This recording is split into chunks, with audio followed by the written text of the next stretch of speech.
Do that. All right, that works great. I figured out what I needed to do. Okay. Close that.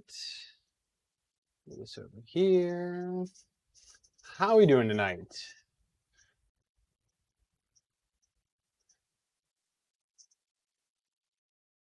Yeah, they're up high. Yeah, I'll be here 1 second. Gonna get the kids some candy. Hang on a second.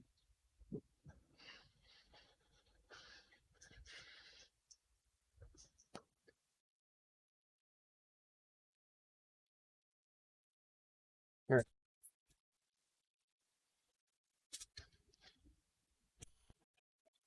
Hmm?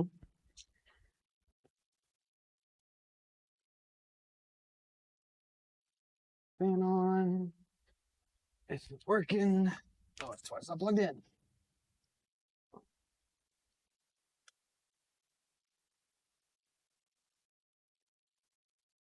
Okay. Oh, I'm stuck.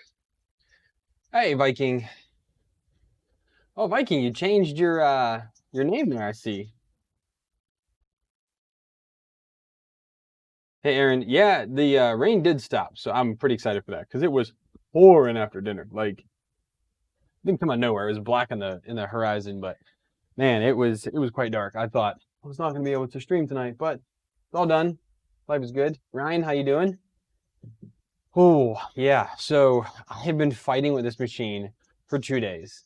Um, it just, yeah, Sunday and Monday. I didn't stream Saturday night because we got back from doing our trunk or treating deal, and I was just beat, and the kids were beat. Had to get them all in bed and take care of everything. So I didn't stream Saturday night. So pretty much all day Sunday and most of today, I've been in and out of the office working on this machine, trying to figure out what in the world is wrong with it. If you can tell right now, it has a different BMG on it. This is actually the clear BMG that comes on the Anycubic Mega Zero. I went ahead and took it off of that machine and threw it on here just to see if that was the problem. And lo and behold, it wasn't. So my fan is not facing me right now. There we go. So I went through a lot of things to try and figure this out. And can I go over what I've already worked on, where I'm at right now, and what I think the problem actually is. Hey, Jesse. So, all right. I'm getting the stringing, as we guys saw on the other stream the other night, that it's just the ever tiniest bit. Come on.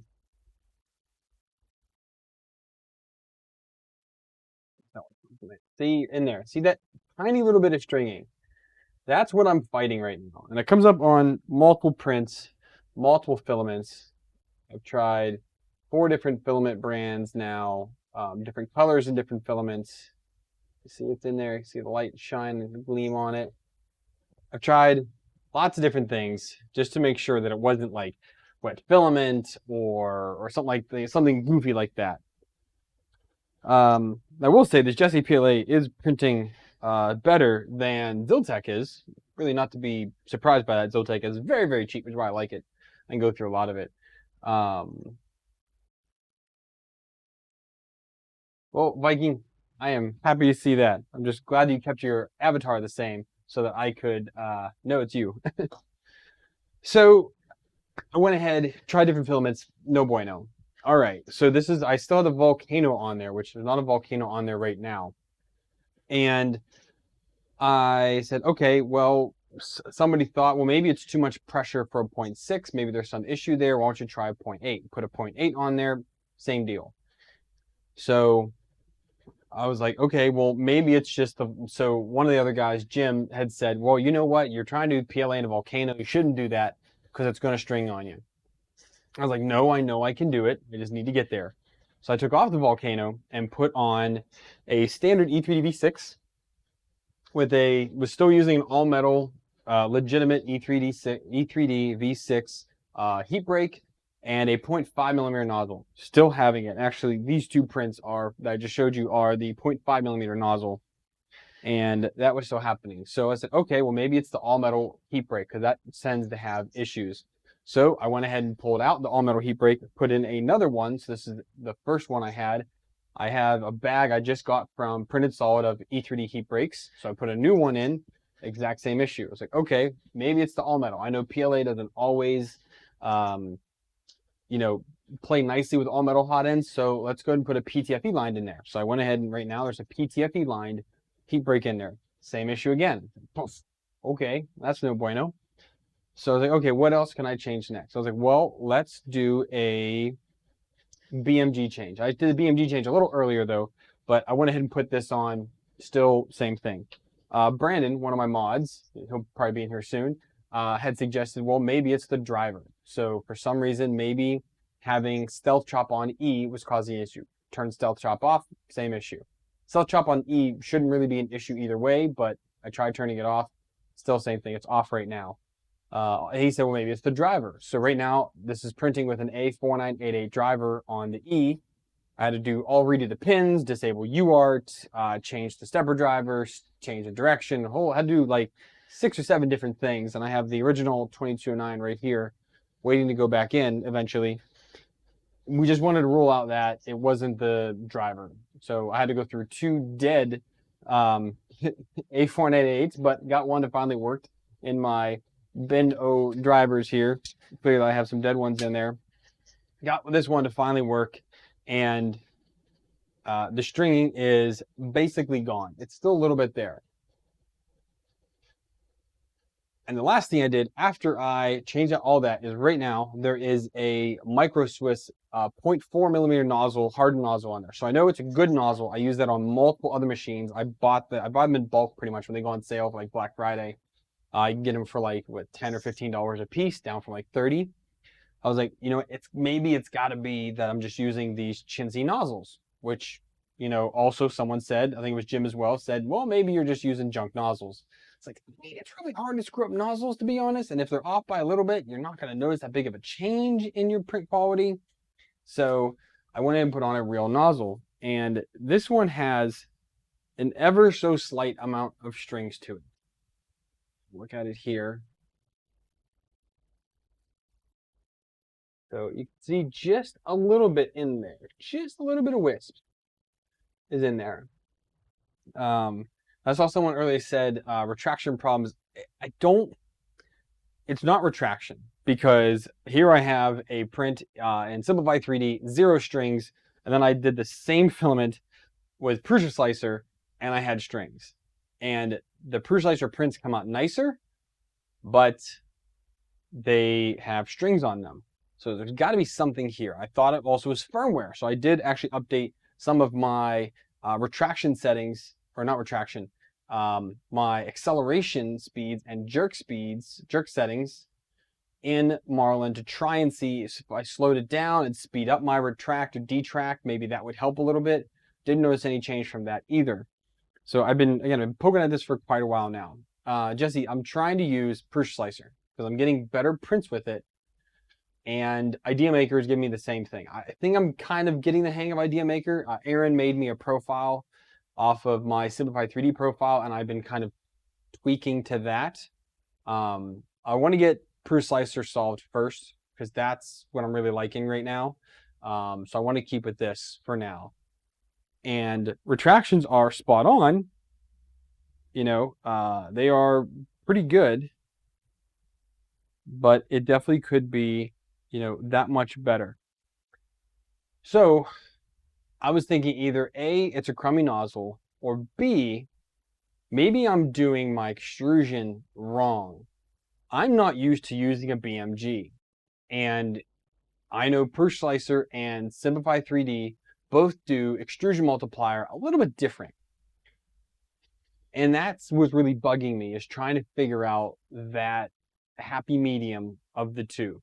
Prusa Slicer I pretty much always run at Simplify 3D, I pretty much always run at a 0.9 extrusion multiplier, where Prusa Slicer defaults at 1.0. Also in Simplify 3D, I tend to tune down my extrusion to 100%. Now, standard, you're supposed to do 120% of your nozzle size is your line width. I personally like to go down to 0.4 or to the actual nozzle size and reduce retraction a little bit.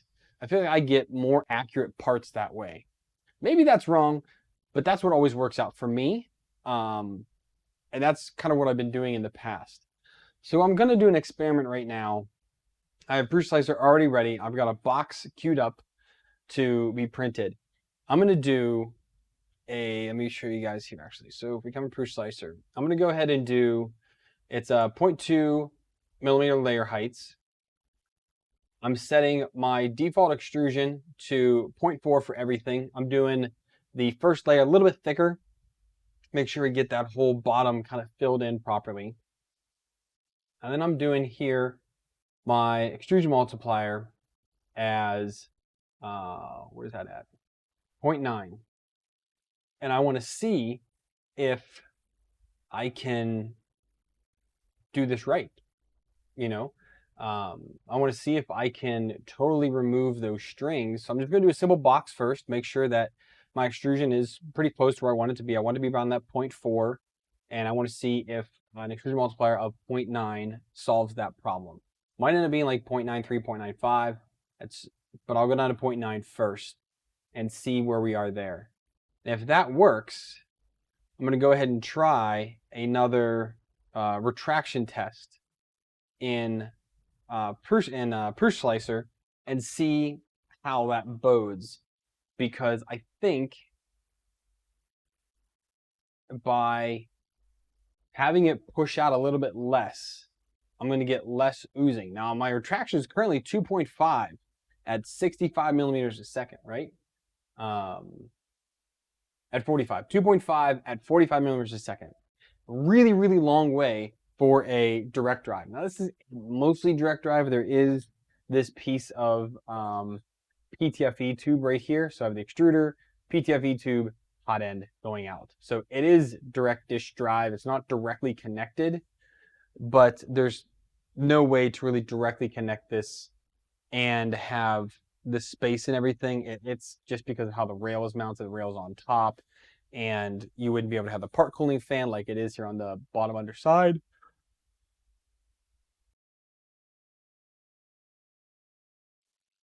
So that's kind of the way I'm dealing with it here. So we have this deal.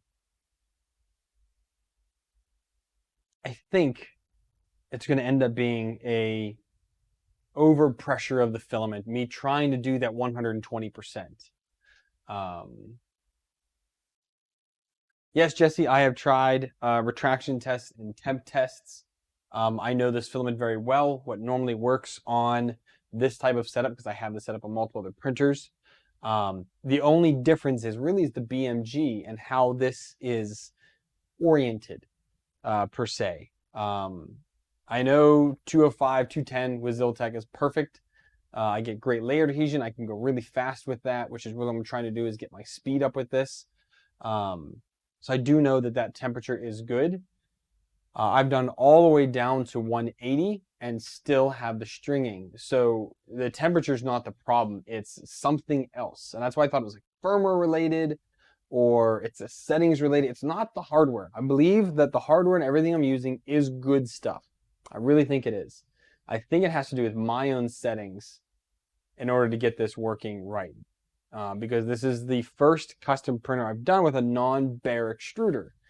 It was easy on Master Crane because that's a Bowden with a BMG. So that's kind of like, man, actually, I forgot about that. I forgot there's a BMG on that printer. Either way, a Bowden tube is different. But this is my first direct drive with a BMG. And I think I'm having a little bit of issues trying to figure that out. I thought the BMG was bad, but ended up being it was fine. Because clearly I'm getting the same results with this one as I was with the last one. Where was I going with that? So yeah, I want to see if I can bring the pressure down a little bit, and maybe that will help. Oh, I also did, Jesse, it's running at 0.8 still. I did have to change out the stepper because the little pancake one that I was using, I did that the other night. The wee little 24 millimeter pancake that I was using, which is not enough oomph to really get this going. But it seemed to be that it wasn't that. I've adjusted the stepper driver. So this one is sitting at 0.8, and I have the 2209 set to 0.8 as well in the firmware. Obviously, when you use the pot on 2209s, you use the firmware. You set your voltages in firmware for that. You also can do it in the LCD display, but again, it's running smooth enough that I can't stall it, which is what was happening with the smaller one, even at 1.2. I was able to hold my thumb on the wheel for the BMG and stop the extruder from even working. So I knew the problem was the extruder at that point. Now with this big beefy one on there, that's not an issue anymore. What I was saying about temp retraction. So I've done a ton of retraction tests. I've been doing that for the past week. But then someone had said that retraction tests really don't work in Proof Slicer. I think someone said that Angus did a video on it. I still didn't look that up, but I trust Angus. And if he was having issues with it and he says it doesn't work, then maybe it doesn't. So I've been printing little benchies to try and get that happen. Oh man, oh, good gravy. Apparently I'm beat tonight, and it's still early. So I also did Carl's temperature and retraction test, and oddly enough, it was 2.5 millimeters at 30 millimeters a second. Looked the best on his cube. That was when I did that last week on his test. When I left, I had the final test going on here, and Carl was in the chat too, helping out a little bit.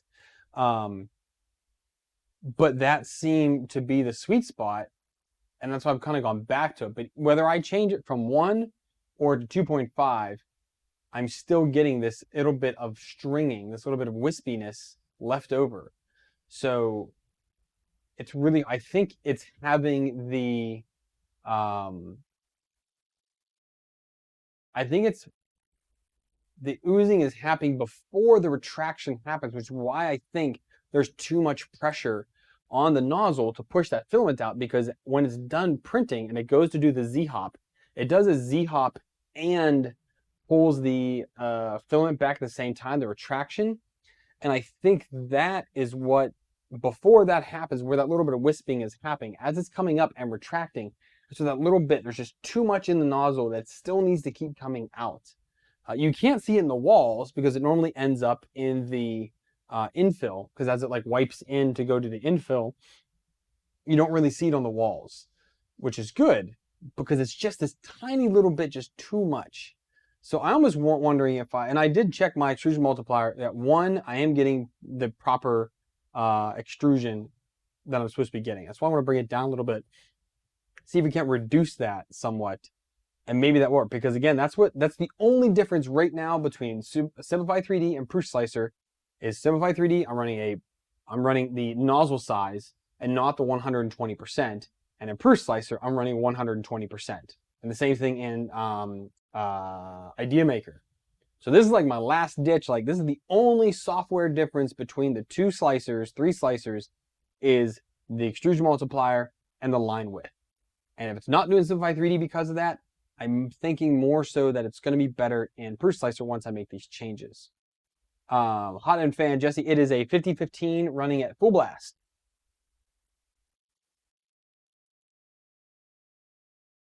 No, I think it's the BMG that's causing the pressure. I really think it is. It's as funny as it might sound. I don't know. I have a feeling that this is what it is. We're gonna go ahead and preheat the bed. Let that preheat while I finish chatting here. I really think that is it. It does sound like a very odd problem, and doesn't sound like it would be right, but I can't find any other difference. I have literally swapped out every single thing here except for the heatsink of the Hotend and this piece of PTFE tube. And this PTFE tube is quite oversized, so it's definitely not restricting anything. And Ziltech filament is pretty uniform. I really haven't had any big under or over extrusions in the filament. Maybe like one roll, but it's really consistent for me at least. I like it. That's why I'm using it for a lot of things. That's why I buy it in bulk as well.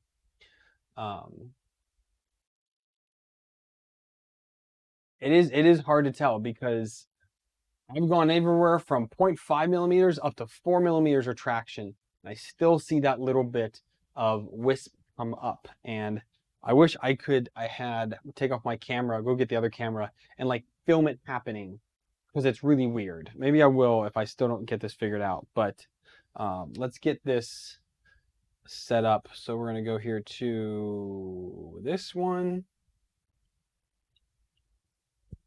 And again, this first one, I just want to measure out.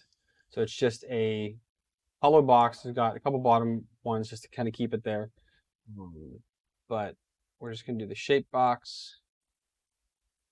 And then we're going to assume that this works. And we're going to go ahead and do a benchy as well. Whoops. I need to undo my settings there. So uncheck base mode. Yes. Okay. Put that all back. Layer height as 0.2. Oh, I changed all that and shouldn't have did that. Oh, I know. 0.25, 4. I know. And we're doing this as 0.4.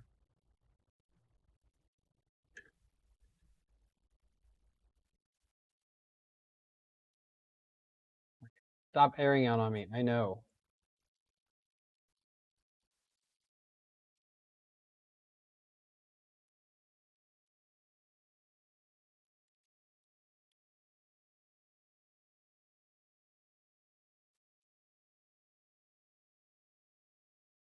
This is 25%.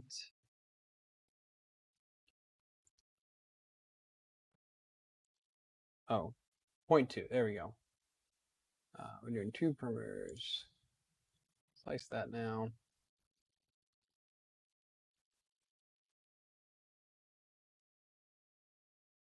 I don't know why I'd be snagging. The only other thing that I can think is that it's still a pressure thing, but that the pressure is being exerted between these two and they're flexing. This is PETG. PETG does flex. So I'm wondering if that, as it's retracting, this is kind of squeezing together a little bit or not. Just ever so much. But regardless, if I'm seeing the same retraction issue at a 1 millimeter or a 2.5 millimeter, you know, it's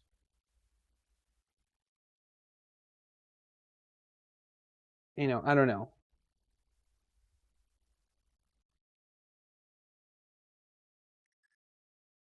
Maybe this is why, Aaron. I don't know.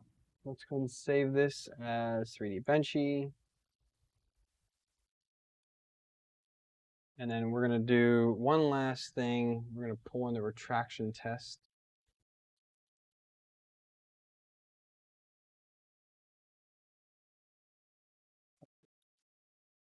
Here. And slice this. This will be a little faster. And then we can save this out as per slicer retraction test.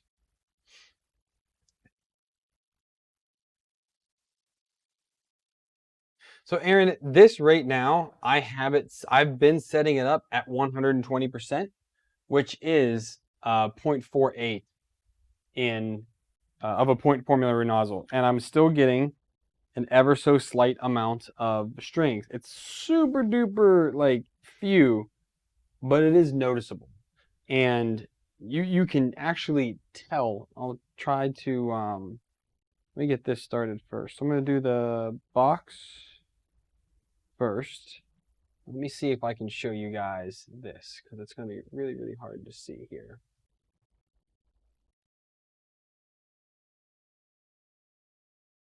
Okay, you see right here where those wisps are, okay?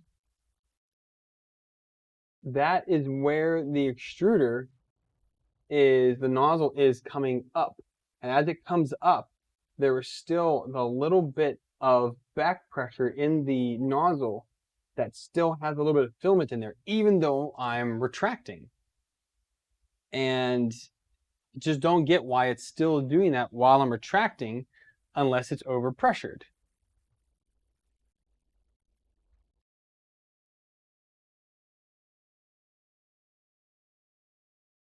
Okay. Forgot the filament is to the nozzle right now. Hey, Jim. I am working through everything here. Macro camera fund. Thank you. The problem, again, the issue is that I have this DSLR mounted to the wall, or the little camera, where I normally have my DSLR mounted. This one does have a faster focus, but has less of a zoom on it. So, hey.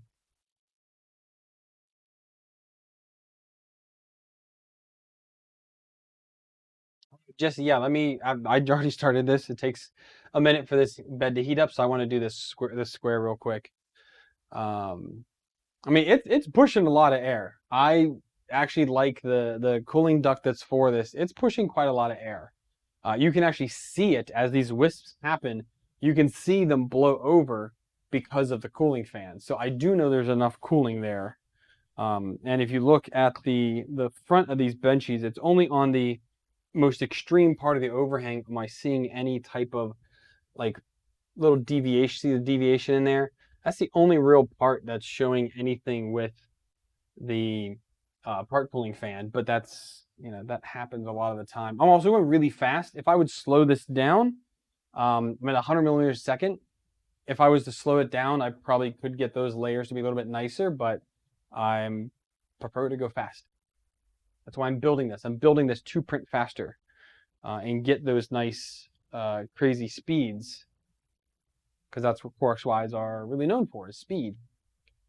Not as much as a Delta, but I don't like Deltas. They're too different.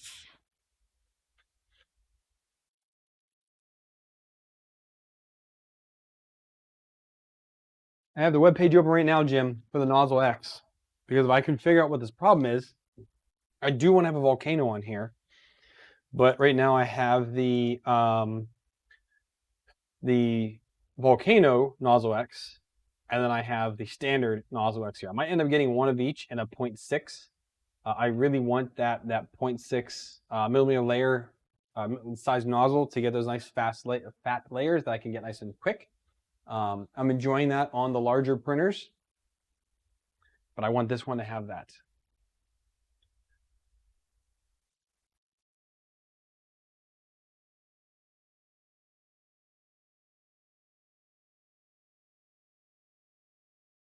I mean, normally I'm a pretty big Micro Swiss fan. Like this right now is a 0.4 millimeter Micro Swiss on there. I have that on, excuse me, both the Prussias, the Anycubic i3 Mega, and I had it on another one too, didn't I?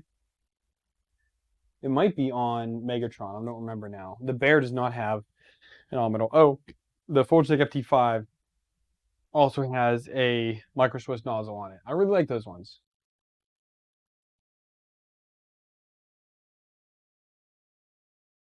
I see people talk about them and I hear about them. They're the same price as a Micro Swiss.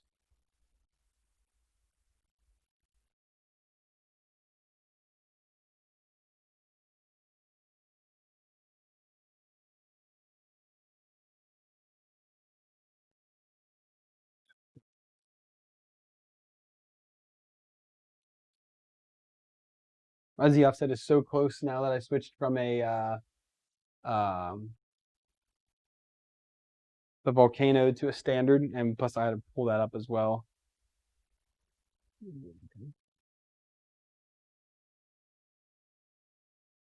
All right.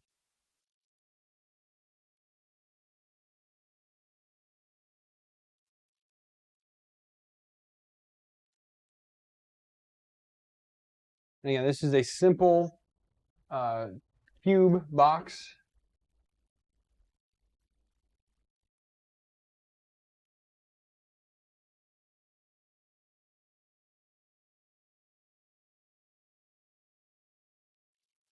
But I've changed up my extrusion width to be 100% of the nozzle instead of the recommended 120% of the nozzle. I've been doing that a long time in Simplify 3D. Yeah, I mean, I don't know if that's right, but I feel that I get more dimensionally accurate parts when I do that.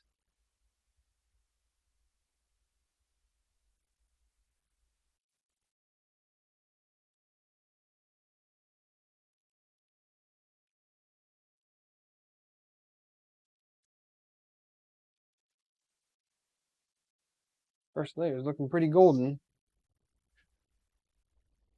Morning, Andrew. Evening for me.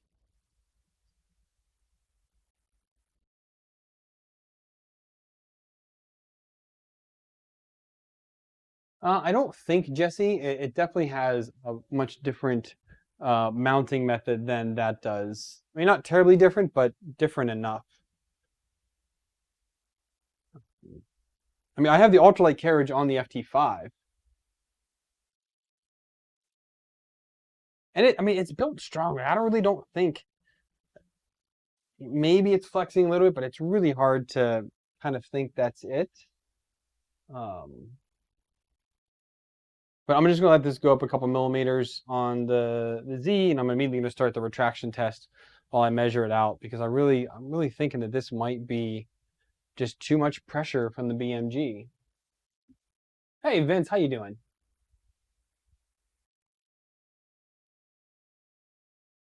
And if that's the case, then I can go ahead, throw the Volcano back on, and put the 0.6 back on, use that same methodology that I was talking about, doing 100% of the nozzle, and then maybe I can get it working.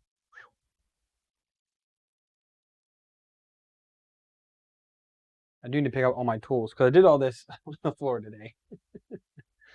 Because I used this table to set up for our trick-or-treating, and because everything had to be outdoors, everything like that, and I used this table out there to put all the candy on. So I didn't have a table the past 2 days because I'm lazy.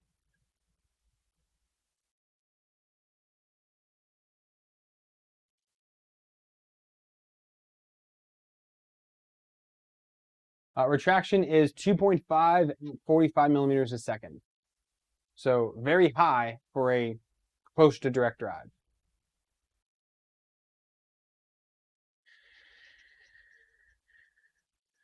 Yeah, the metal kit right now is, I think it's still in beta technically, and I believe it's 100. I think they changed it to 105.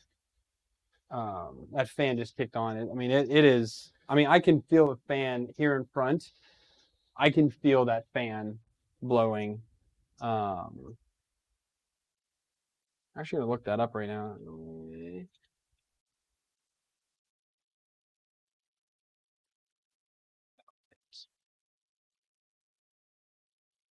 It's over here. Duck your head. Throw it away.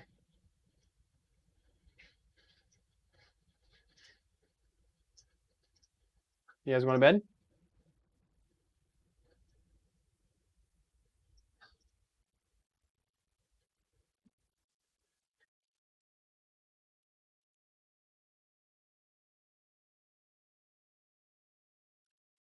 Let's see here.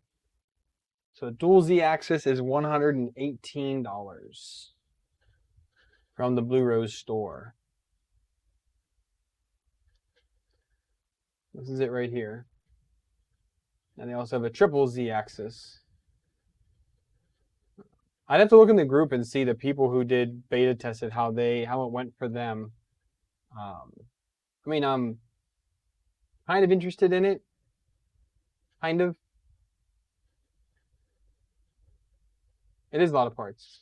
40, they say?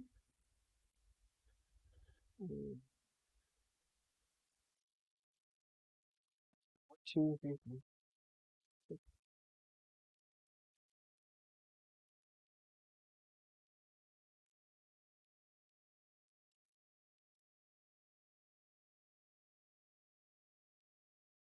54 pieces. Yeah. Oh, Jim, did you get the metal kit? wonder if it was you or somebody else said that they would get these parts and mill me a set.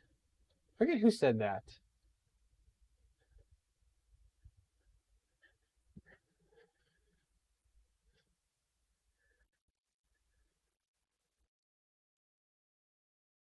Let this go up a couple millimeters, and then I can go from there.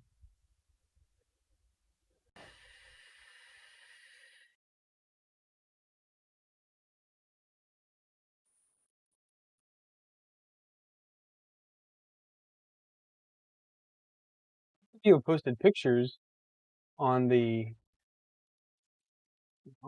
page.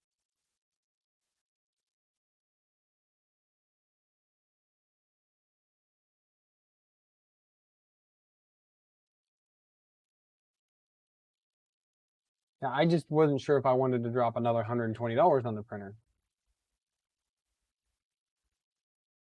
Ah, Jim, okay. It looks like everybody has good things to say about it. Again, there's some reviews here with photos of them installed and whatnot.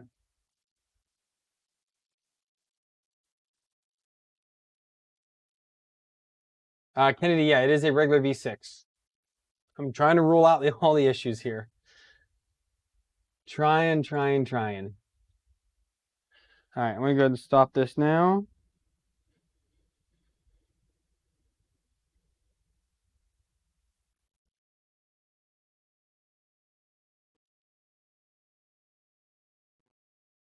Calipers, there they are.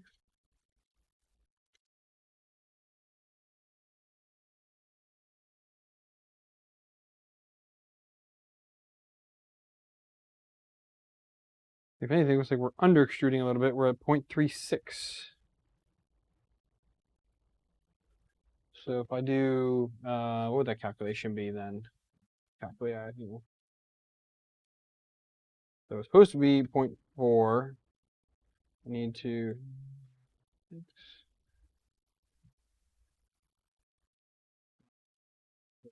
So it's your. I never remember this. There we go.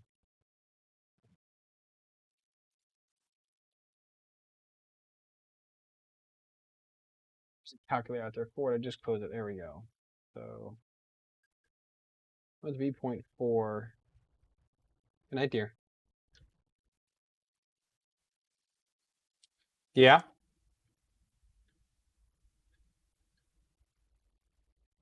You got 111%. Give me 1 second to answer my wife here real quick.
Okay, I'm back.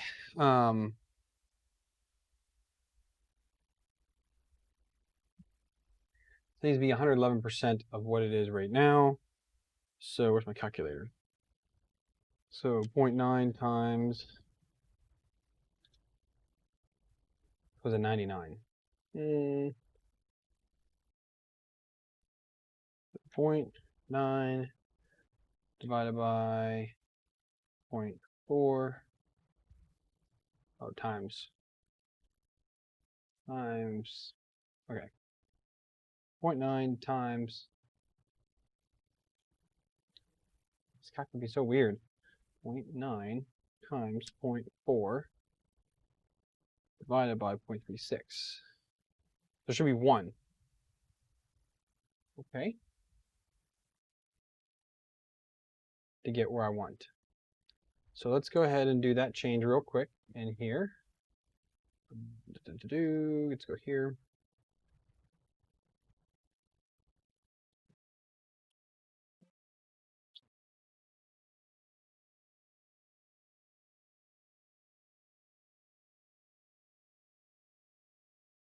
It's in the film. Here we go. So 1.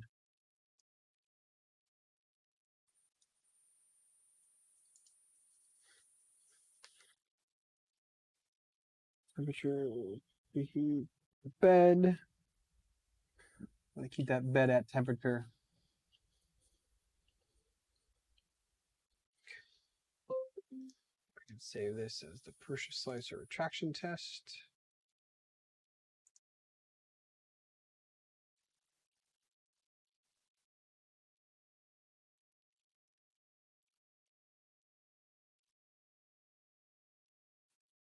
Keep that. Okay.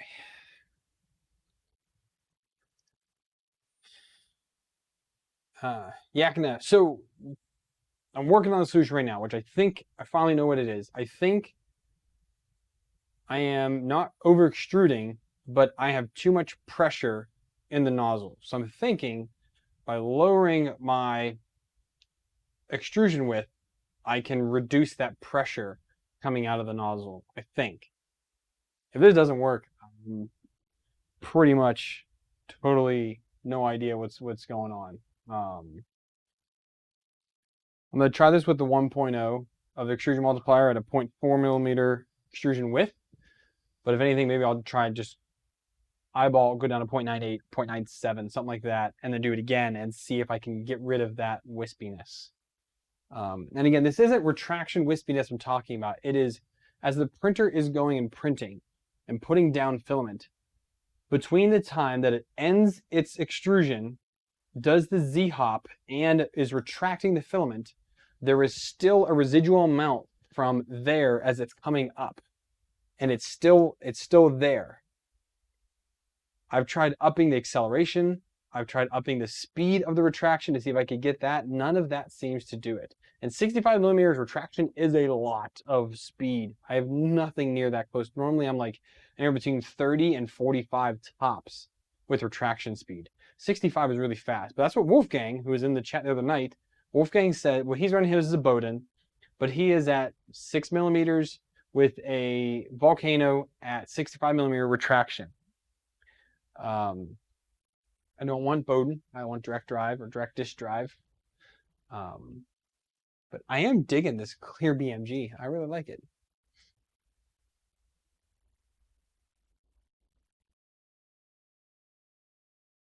But this one is set up as a Bowden because there's another coupler up there. So, or the other one has the coupler built into it. Hey, Beryl, how you doing?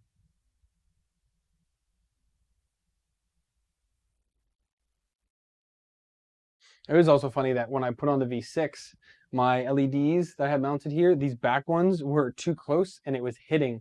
So I had to push those LEDs back more because I set them up with the Volcano on there, not with this.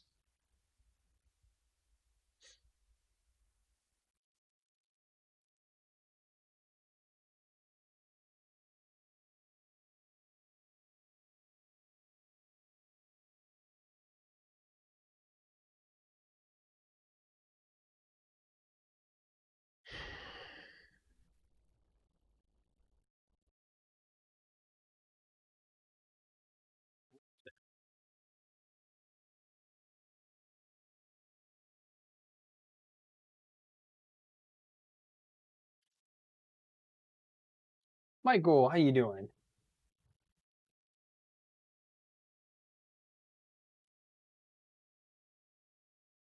All right, we're heating the extruder. Take a second for this. And we'll see if we still get the wisps.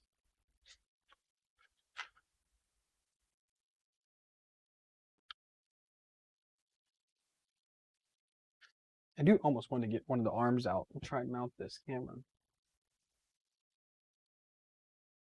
But there's way too much. It's behind all of those bins. Underneath there is where my other arms are at.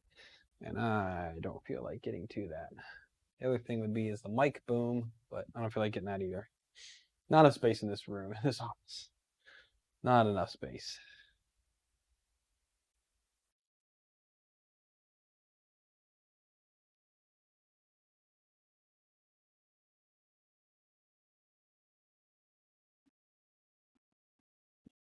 Come on.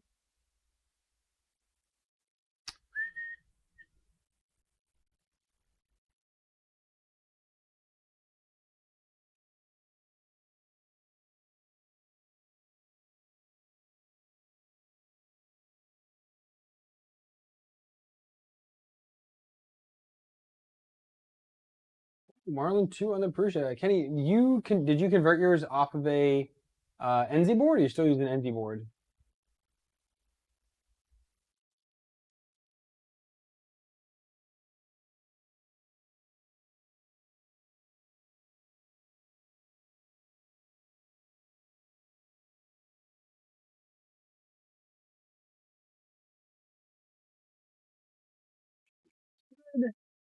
Always verify my Z height when I first start these.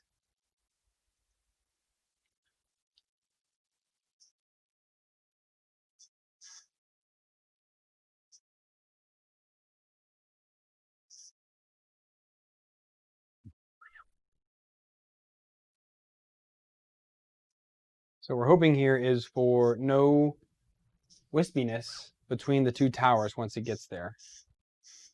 It is insane how much longer it takes with instead of a point, what was I doing? 0.45 layer width on the first layer.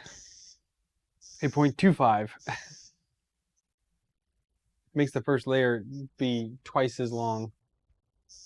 Still using the NZ, buddy of mine as well. Do you still have all of the features, Kennedy, with that?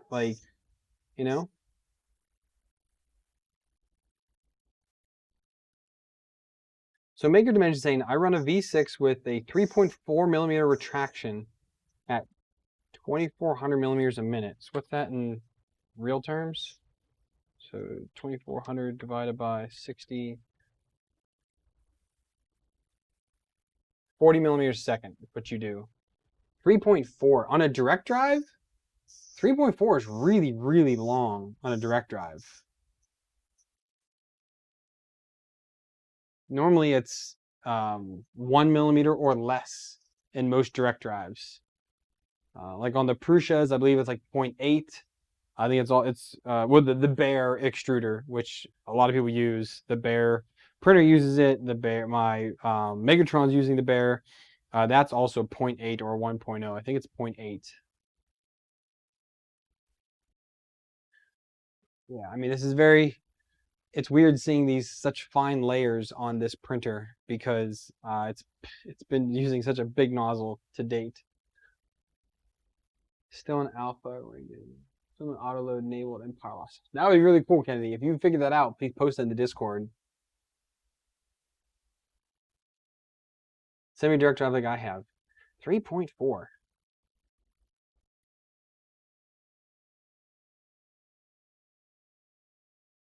I'm seeing good things about the Dragon. I'm debating on getting one for Ultra Magnus. Banggood is looking for me to do some accessory, use some accessories in some builds and not just send me a printer. So I'm thinking about asking for the Dragon Hotend for Ultra Magnus.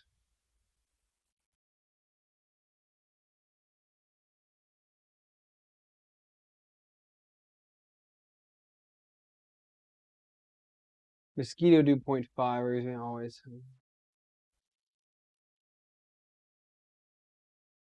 That is interesting. I've heard great things about the Dragon, which is why I'm kind of thinking about it. And they fit in the bare extruder, so, which is also nice because that's what I'm using on Ultra Magnus.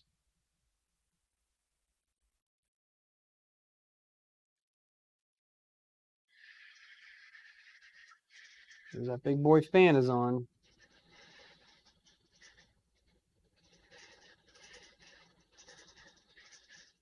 So many more infill layers, even though it's the same 15%.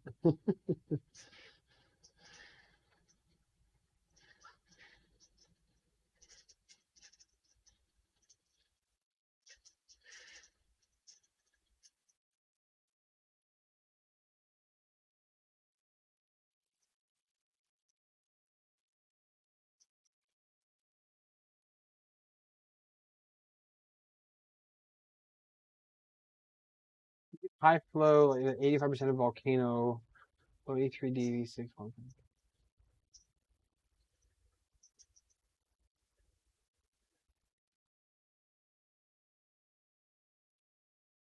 Am I doing any sort of coast? I don't know if that's enabled in here. I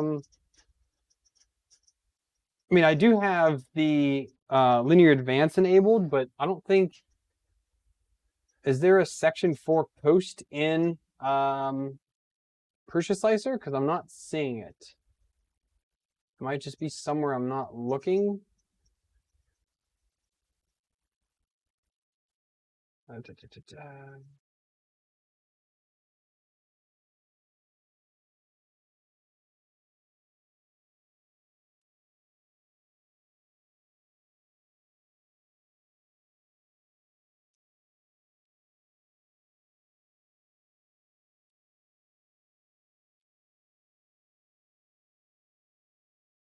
Where coast is at in Purchase Slicer.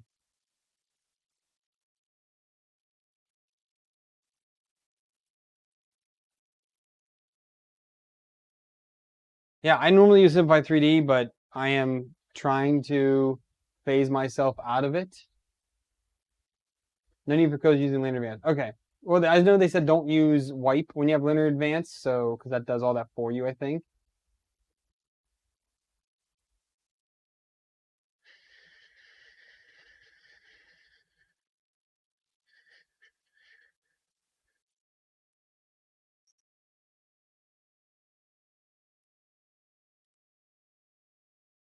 It was basically a hacky linear advance. Oh, it's good to know.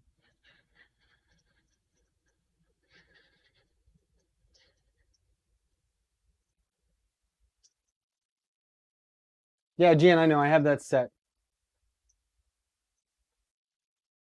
And Mega Dimension, please don't feel bad about coming late.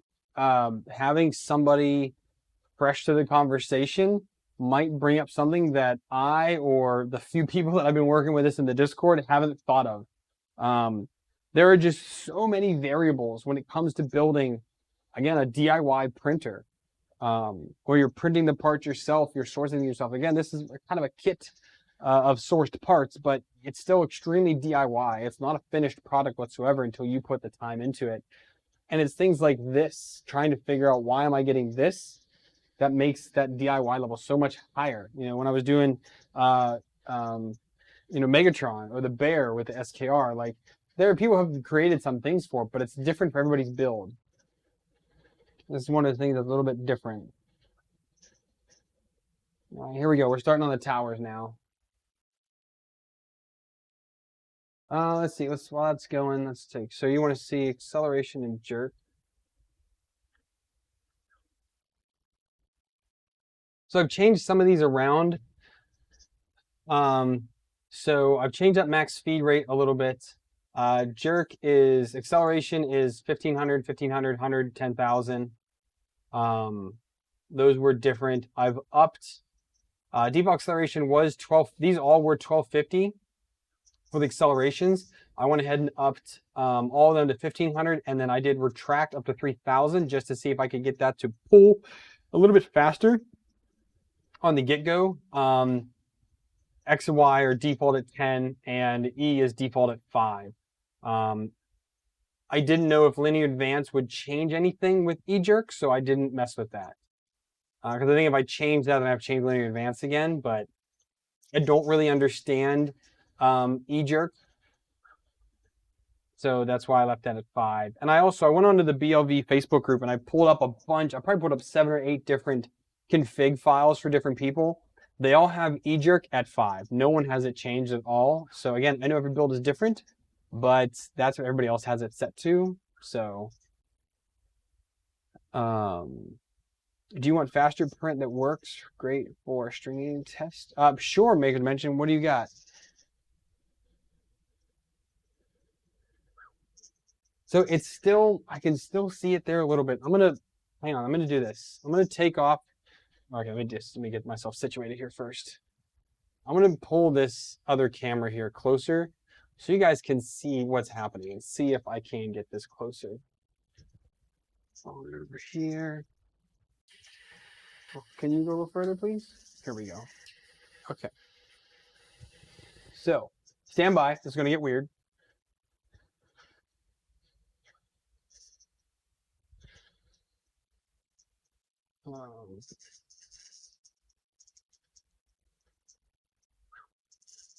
Let's get some light on here. Okay, see that little wisp? Come on. See that wisp right there? That's as it's coming up. As it's going up, it still has that wisp. And that's where that wisping is start. See it there?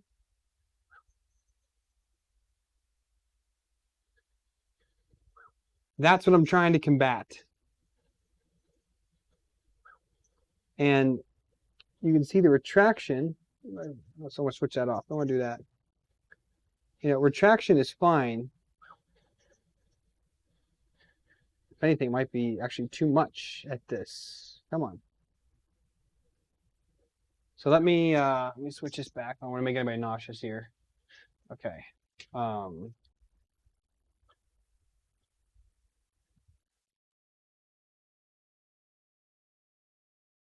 But even with Z-Hop, Jim, Z-Hop just pulls it to the middle.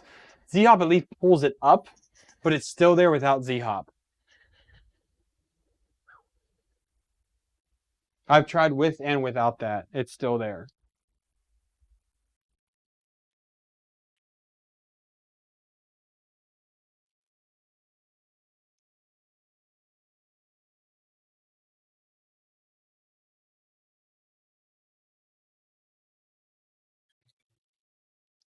Here.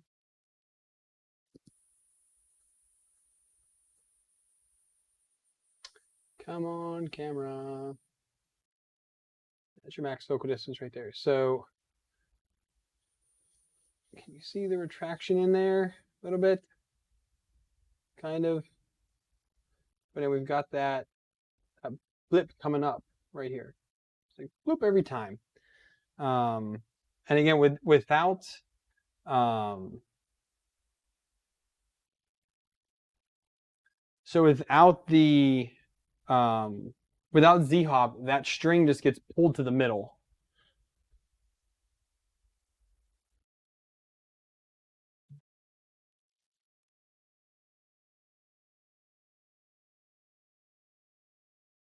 Yeah, Jan, I talked about all that at the beginning of the stream. I've tried lots of different filaments here.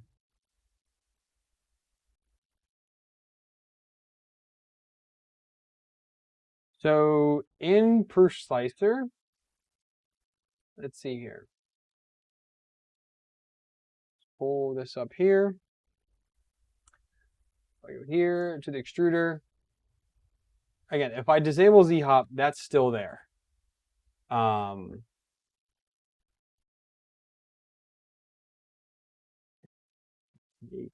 Yeah, so retract on layer change is enabled.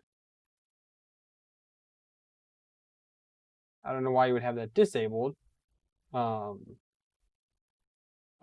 yeah, every time I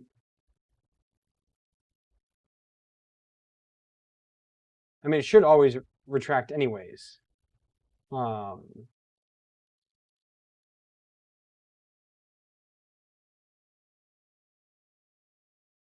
So again, so this is why I've changed it. So we can change that down. So if we go here to the filament, if I am over extruding, again, I just did the calculation, that should be 1. So if we do 0.9, we do 0.98 on the extrusion multiplier, we can see if reducing that might relieve that pressure. And this is the test I wanted to figure out, because clearly what I just did didn't work.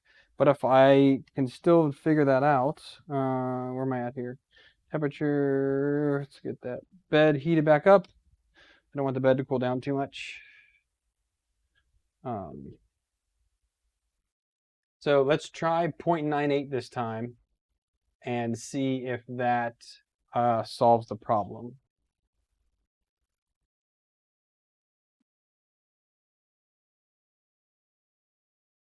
You think 0.97? Okay, I'll give that a shot. So filament settings, 0.97. PRBX, I did all the way down to 0.9, and I was greatly under extruding. So I already did a box here, and the walls were 0.36 when I wanted it to be 0.4. Doing a calculation at 0.9 means it has to be at 1.0. So I think I'm still going to be under extruding by even going down to this level, but it is hard to tell.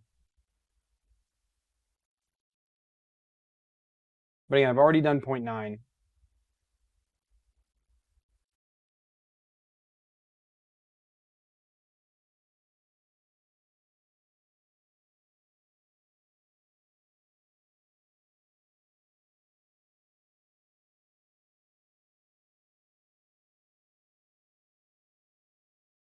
Okay, I had shrunk that down a little bit too.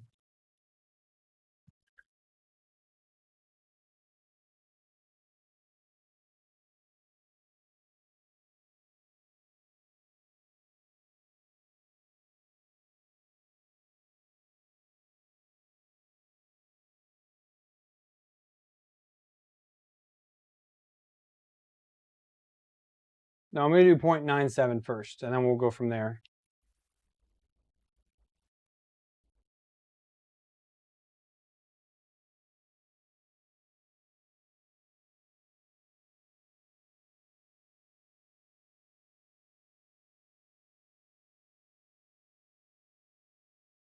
We'll see what happens. Let this one, we'll do 0.97, let this ride, and see what happens. I mean, the whole test only takes 24 minutes, but it only takes like 5 to get me where I need to go. So I'm going to start heating up the extruder.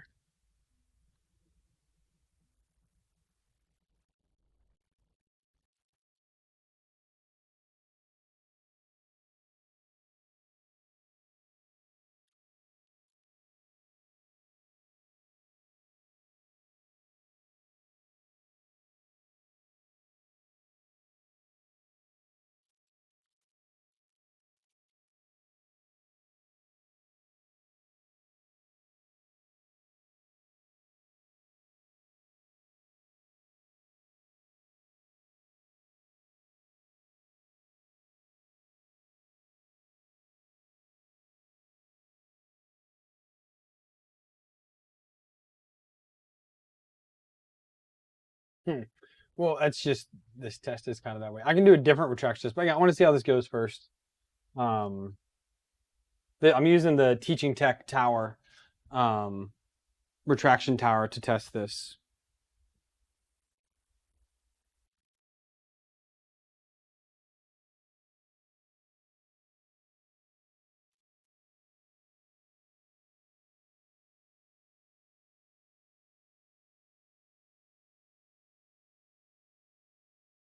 Well, I do know, so this is at, so I showed this earlier on the stream. So this benchy right here is a 0.9 millimeter multiplier with a 0.48 millimeter layer width, and I'm still getting that that extrusion issue. So that's why I wanted to try and pull it down to 0.4 instead of 0.48 to see if I could solve that issue. Oh, is remote control here? Oh, I'll be right back 1 second.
Sorry about that. My daughter left the front gate open.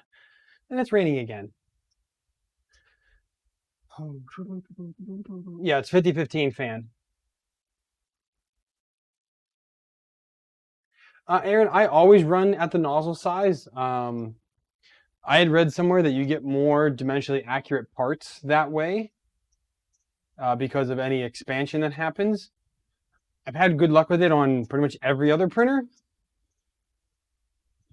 Especially when I use Simplify 3D, that's what I set them all to.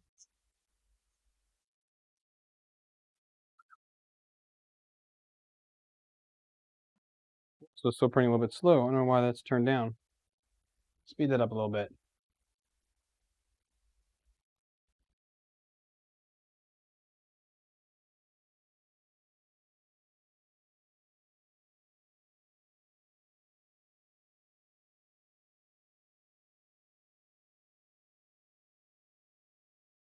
Turn on firmware retracts. I've never even used that before. Is that Calibration Advanced?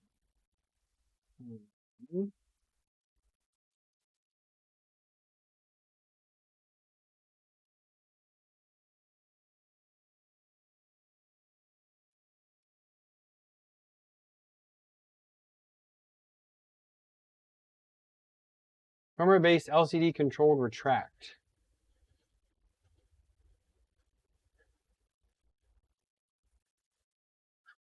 But then don't you have to do certain settings? Like, what overrides what? Does your print settings override this, or does this override your print settings for firmware retraction?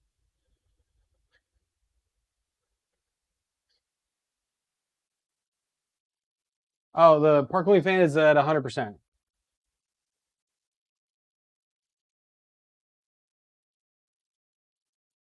And it runs kind of like down, and then actually, where's the Volcano one at? Because I took, there it is. So this is the cooling duct. This one's just a little bit lower because of the Volcano, but this is the exact same cooling duct that's on there right now. So 50-15 fan blows in here and then shoots out of all of those.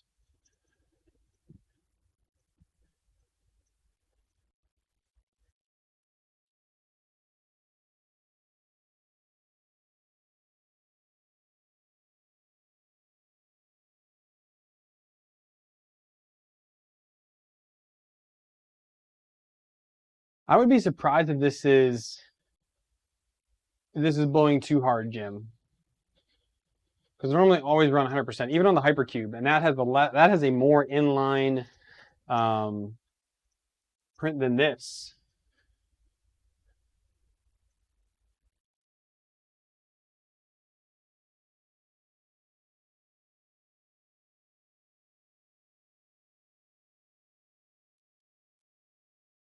Well, here's what I'll do. Since it's already going, I'm going to let it finish going here. And then once it starts printing, I'm going to let it go at 100% fan, let it get a few layers, and then I'll turn it down to 80%, few layers, go down to 50% and then 30%. I'll just do it manually in the LCD and see how that goes.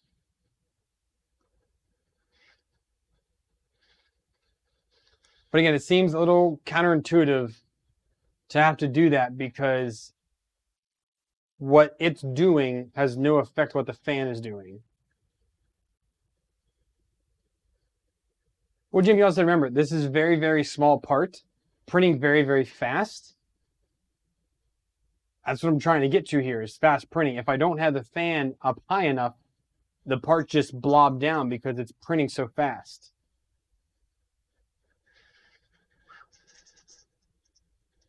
All right, we're starting the towers.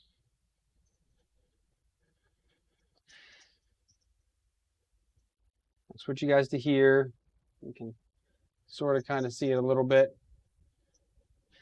I do have that macro lens for my other cameras, but it doesn't fit on this one.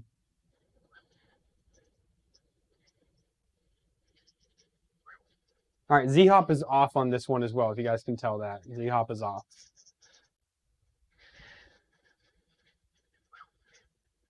And I'm already getting the wisps.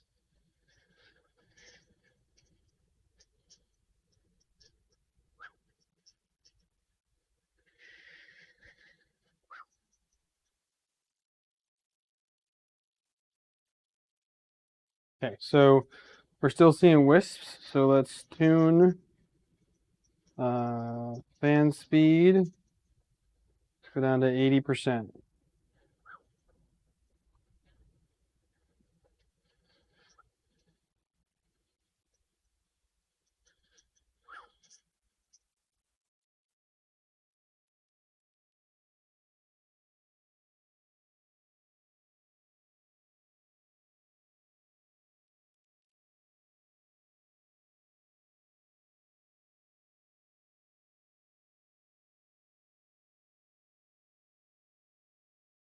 Still getting stringing now, so let's go down to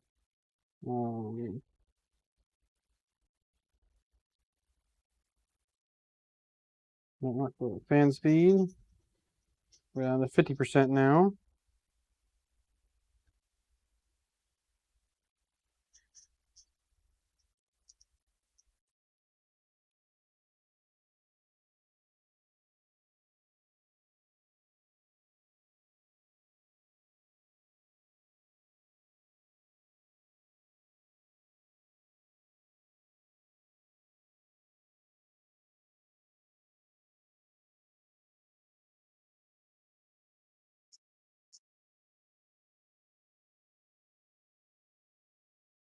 Yeah, we're still getting stringing there at 50%.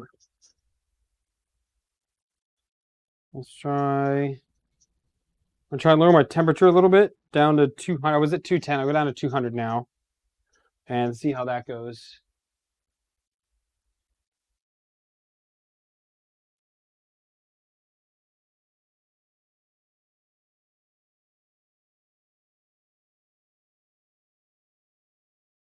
You can see the part wiggle because it's not cooling fast enough.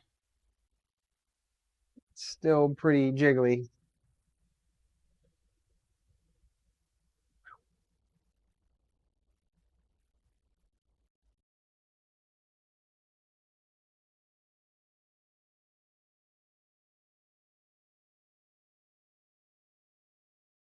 Yeah, we're still getting it. It's still pulling it across there.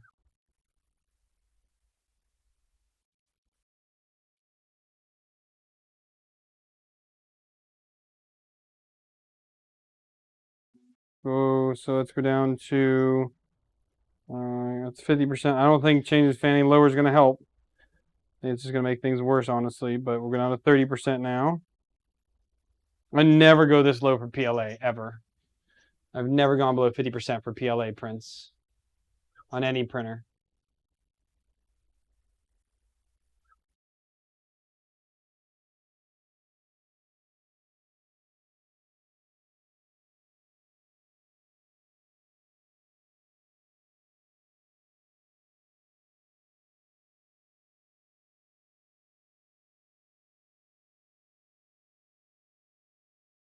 I'll try to get you closer. Again, I got to take the whole thing apart. So if you're nauseous, don't look for a second.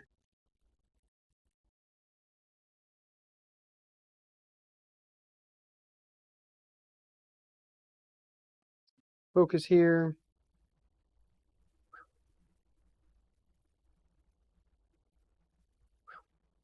Need light. That's what we need. So you see the stringing there? I mean, this travel speed is 250 millimeters a second. And you can see how it is pulling the string all the way across.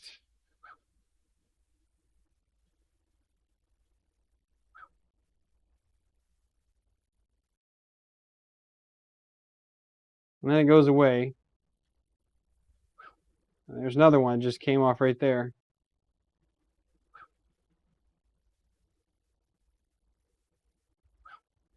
There's another one, it went all the way across. If you look at the, can I focus on that retraction wall? Hang on a second.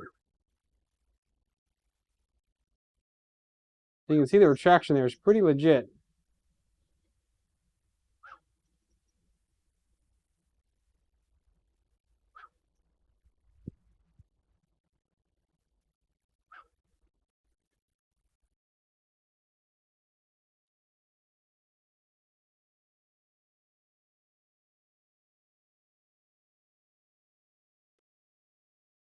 I've gone.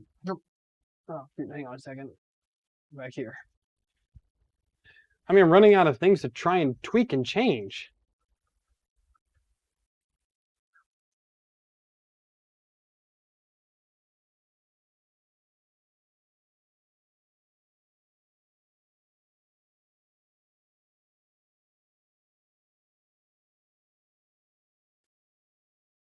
Well, the PRX, right now there's another one on the left side.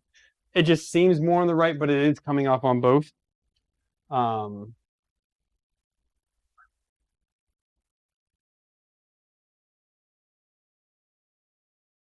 my travel speed, I think I set it to 250 or 300.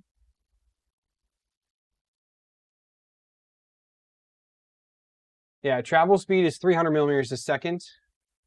Yeah,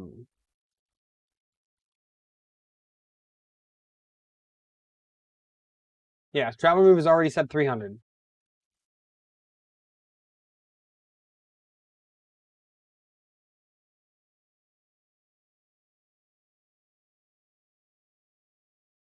It's right here. Travel for non-print moves, travel 300 millimeters a second.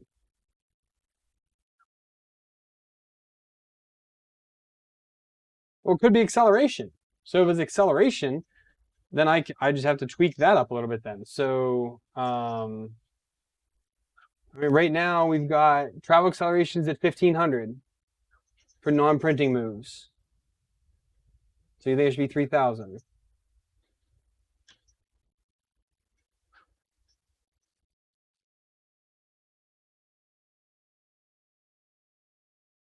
Change max acceleration then as well, right? If I'm doing default, I have to do max.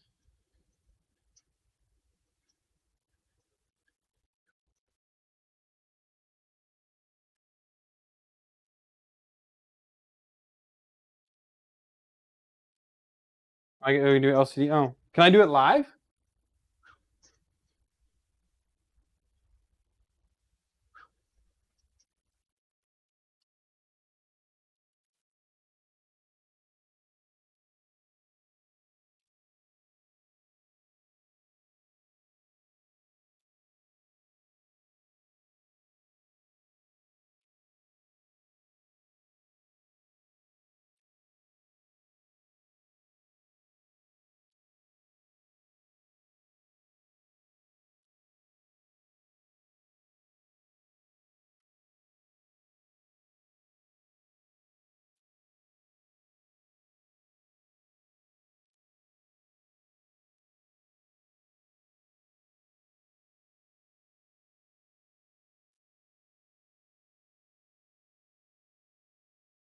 Well, okay, now we're clipping now. That's definitely going faster now.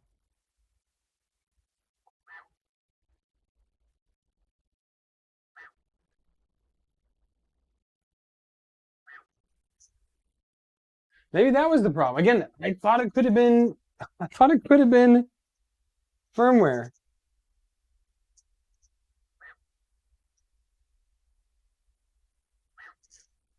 Man, that is really going fast now.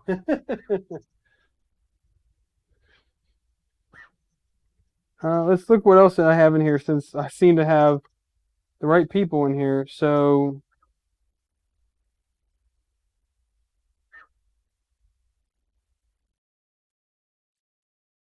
Excel is at 3000. Retract is acceleration for retracts 3000. Acceleration for travel is 3000.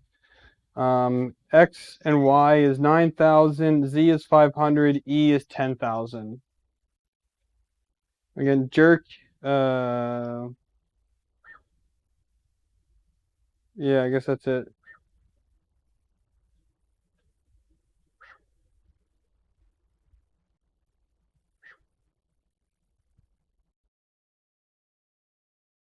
Maybe that was it then.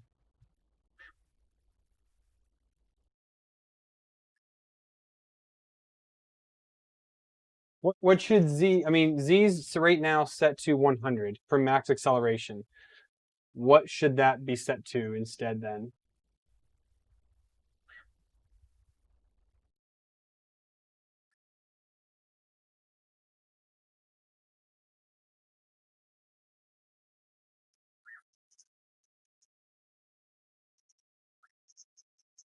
So I think I'm seeing under extrusion from going so fast now. Or delamination.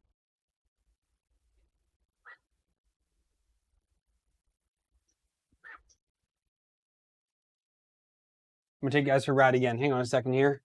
Ready? It's still low.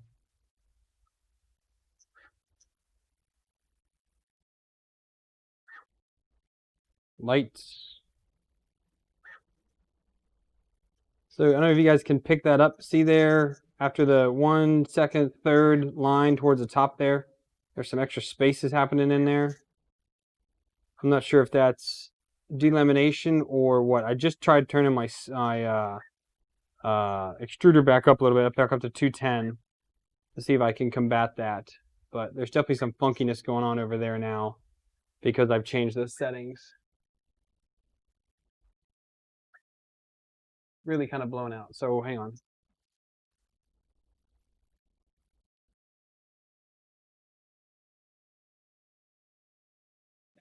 You guys can see that now. Right on there. See that funkiness up top? I wish I could set this down on here.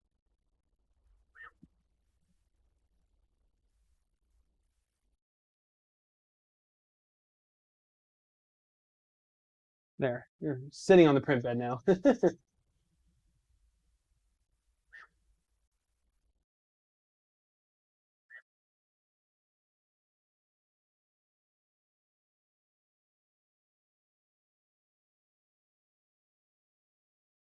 Z-hop's not on right now. There's no Z-hop right now.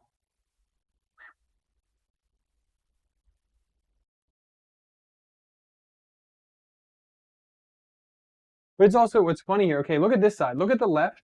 The left looks literally perfect. And look at the right. Look how bad the right looks, but how good the left does. What is going on with that? Left is literally perfect.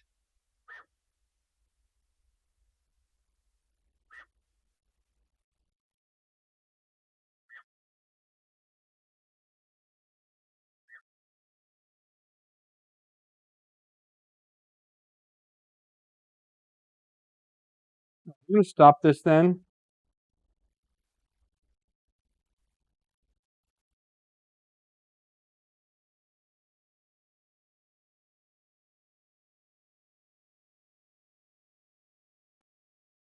Can't leave that there. Let me switch you guys back here so I don't make anybody dizzy. Okay. All right, so what did we learn from that?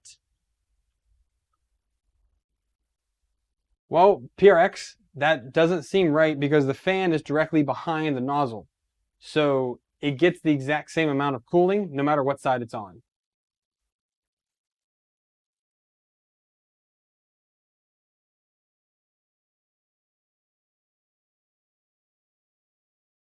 It's getting literally the exact same amount.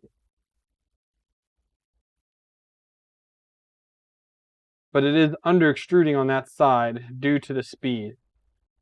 So we can keep the travel acceleration high. I think that was good. But I think default acceleration needs to come down. I think someone said, what, 2,500 should try? Jim said 2,500 might be okay. Or maybe like 2,000.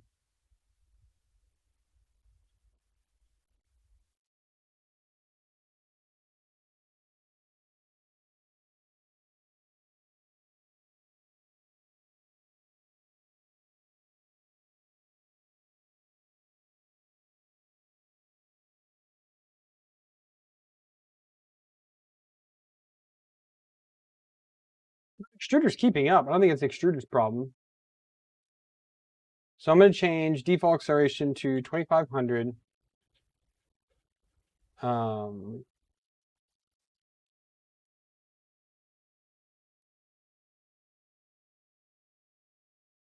going to keep retract acceleration at 3,000. And okay, so I'm going to keep default max to 3,000. And then the default, we'll do 2500. I think that's good. Then if we go here into simplify into push slicer, I think 300 travels a little fast. We'll go down to 250. Retracting too much. Okay, we can go into there now. So printer settings, extruder. So let's take length down to 1. We'll leave Z-hop off. And then retraction speed, I'll go to 50. We'll try that off. So let me ask you guys this. So we're doing all these changes. Should I do all these changes to figure out the sweet spot for the 0.4 millimeter nozzle? Or should I go ahead, take that off, put the Volcano and the 0.6 back on, and go from there? Because I don't want to do all this work. I still have to recreate it all when I go back to the 0.6 on the Volcano.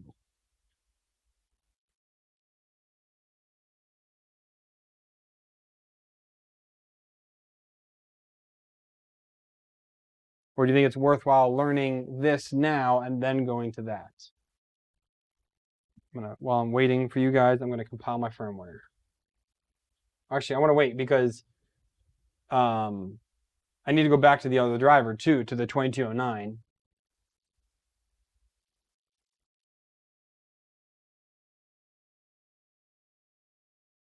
I know that, Jim, but that's what I'm saying is that I've got a lot of smart people in chat right now, and it seems like I should go ahead and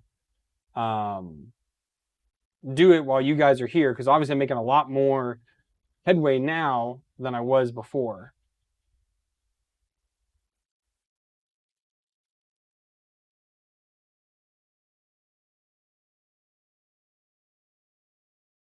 Okay, let's do that. So let me update my thing in here. So we need to go to a TMC 2209. We're going to go back to firmware here.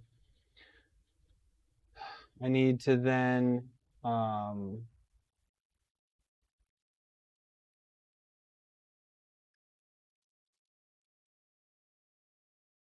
to invert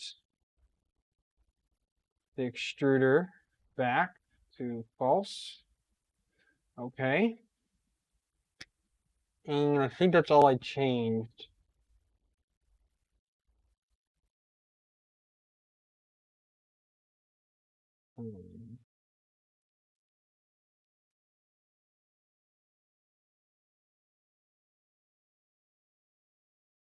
Actually need to fix the, so advanced pause, I need to change where this parks to because I don't like where it's parking. But I'm not seeing where that's at.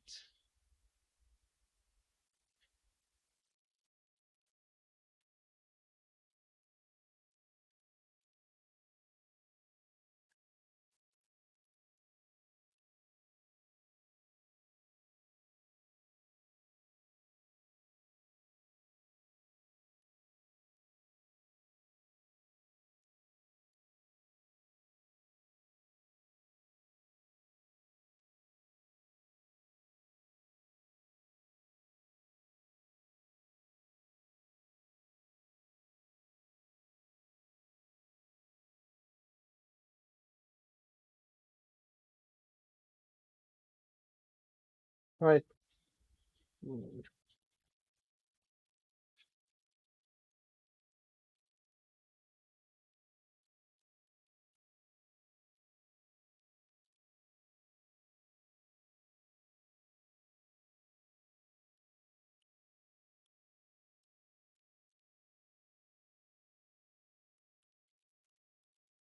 Also park position. Oh, here we go. That's,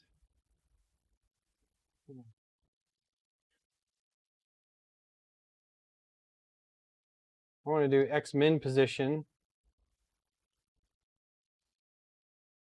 with the Y min position.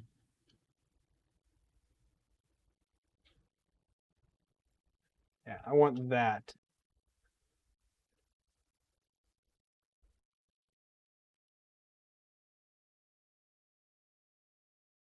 Okay.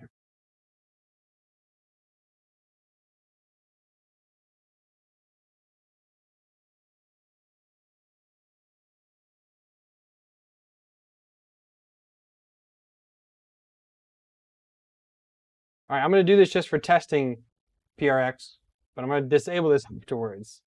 Do I need to update any of this or just leave it what it is right now and then update it in the screen?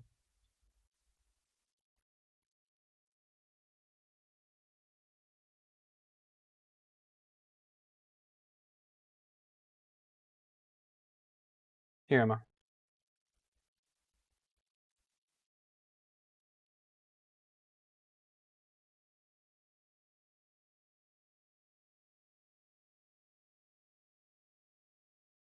Waiting for an answer, PRX.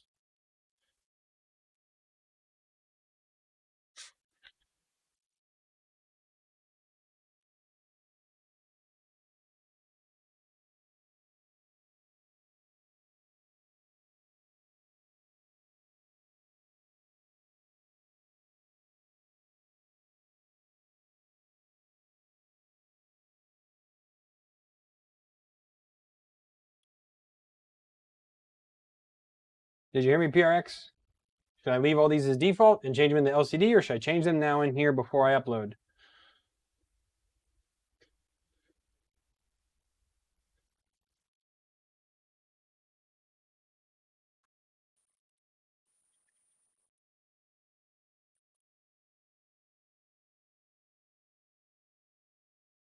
I was asking, should I change the settings in Marlin now, or should I just change them, leave them default, and change them in the LCD later?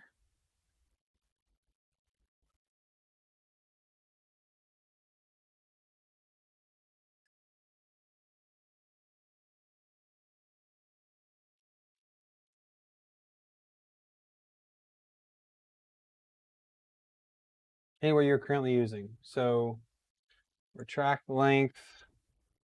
We're down to, we'll do 2.5, 45. Default swap retract length. I don't know what that is. Retract Z raise. I guess that's Z hop. I'm doing 0 on that.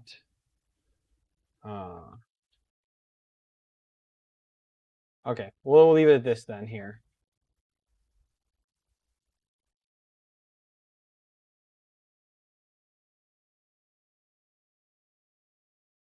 Okay, I'm going to go ahead and build this. And while that's building, I will make this brighter and start swapping this out. I need to get my tools, which are on the floor right now. So I need this. Need the Volcano. I need this. Nozzle wrench. My original BMG. A little bit of this. I need this. Oh, I'm gonna need that. Okay. Got all the parts here.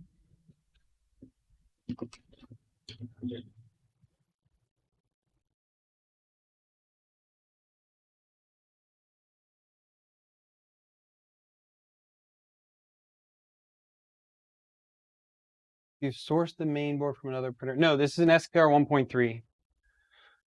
Okay, so we're hot right now.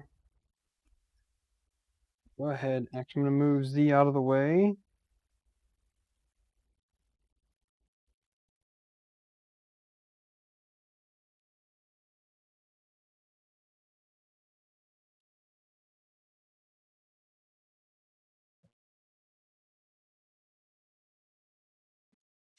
Pull filament all the way out.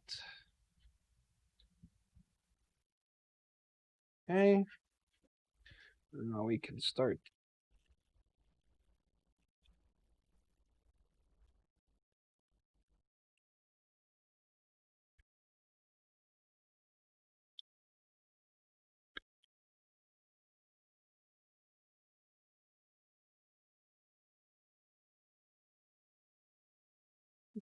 Put this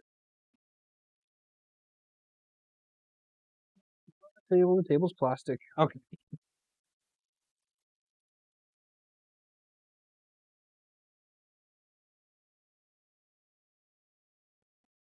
With this fan.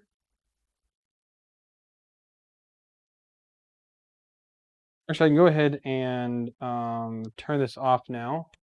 Now everything's loose. Well, for the most part, I gotta loosen up this first here. Oh, come on.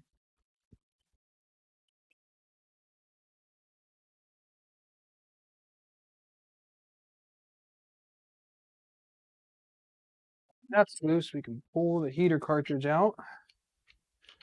Okay, and then I don't think I can do this right now. But this heater is kind of on its last leg. I'm feeling kind of bad for it. But I have to swap out the part cooling fan shroud as well with the Volcano one that I showed you guys earlier,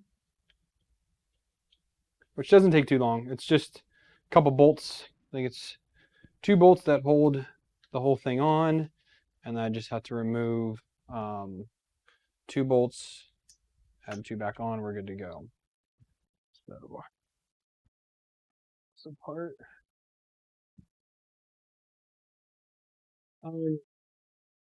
Carl, it kind of did, but not really, because my issue ended up being a fair bit amount in firmware, actually, of things that I just didn't have tuned properly, because I just don't know any better. But I think we've figured out quite a bit of things that I need to fix, change, and adjust here. So, whoops. It's hot. Okay. So I also want to pull out this PTFE lined. Where did the tweezers go? There they are. I'll put my all metal heat break back in this, because I do want the temperatures. Now I have my Volcano mostly ready to go. I do need to heat it up in order to get it, get that nozzle in more. Before I do that, I might have to heat it up just to do all of this, actually.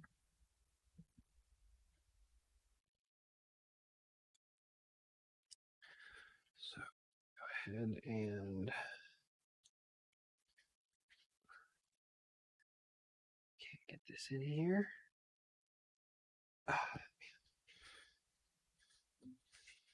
Oof.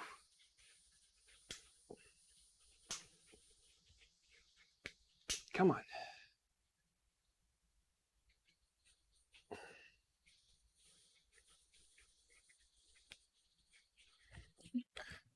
Flathead out. I need to wedge that open just a little bit more.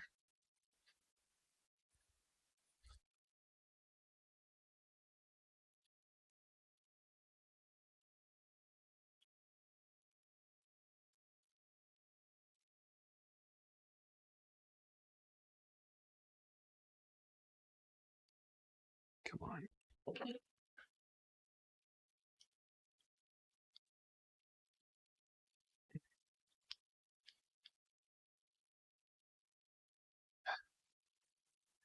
It's not quite going in all the way.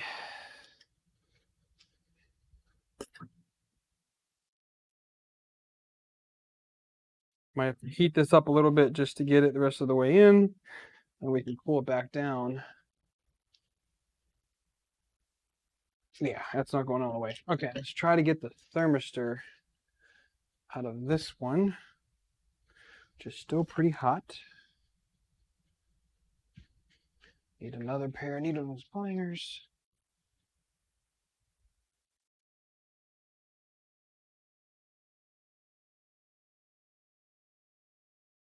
There we go.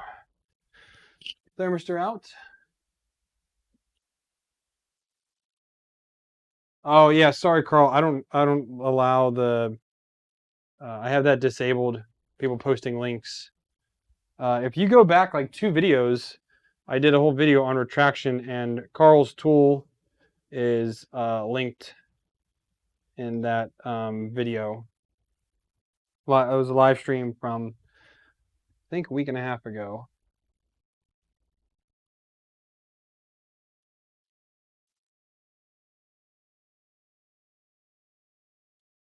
turn this back on just for a minute. We need to get this warmed up a little bit so I can get the heater the rest of the way in, because that does happen.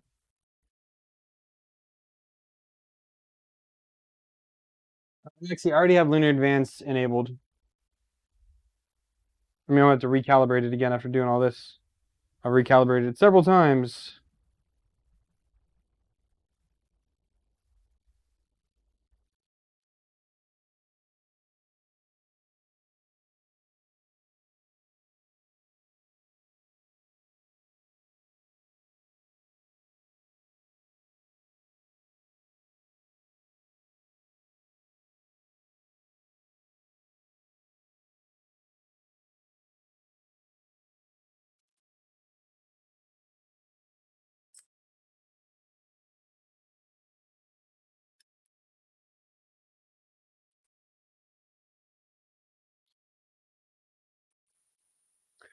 I can also get my nozzle the rest of the way in there once we do this. My nozzle wrench ready to go.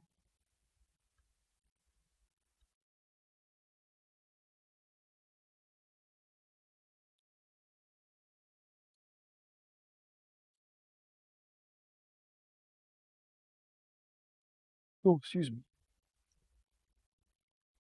That's too bright for the camera. Okay, so we're getting warm now. Push this in. There we go. You wait a second. Get the rest of the way in. Tighten these down. That's the wrong one.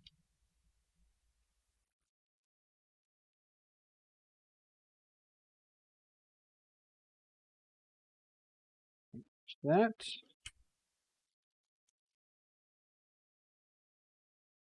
Good night. All right, now we're going to go ahead and try to grab a hold of this. Get this nozzle the rest of the way in here.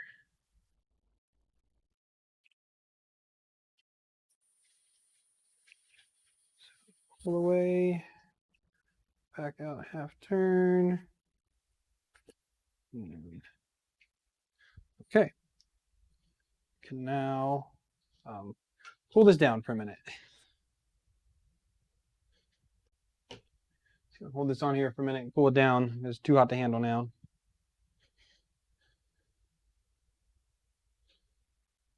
Well, I guess I can go ahead and put on the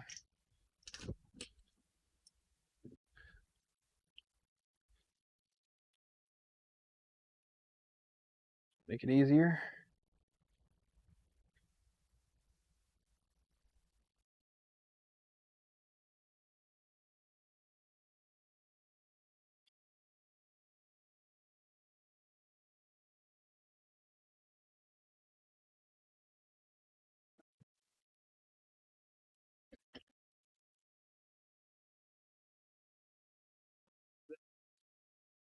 Okay, we're gonna let that sit. I'll tighten that back up once we get up there.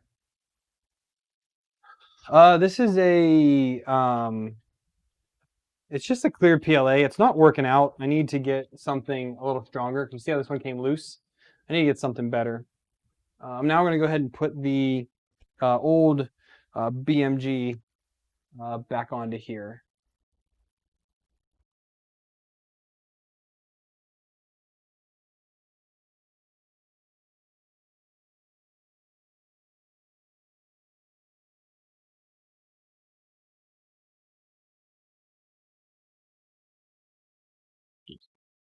The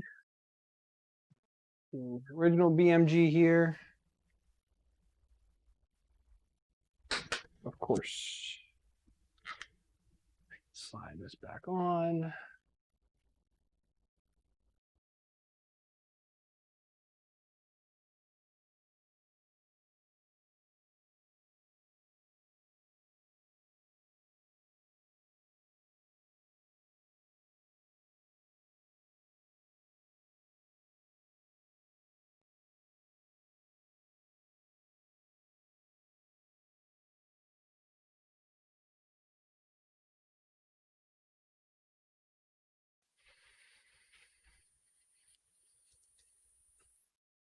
Okay, put that back in there. Then we can take our tube here, slide that up and in. Make sure this is seated all the way down. And then put our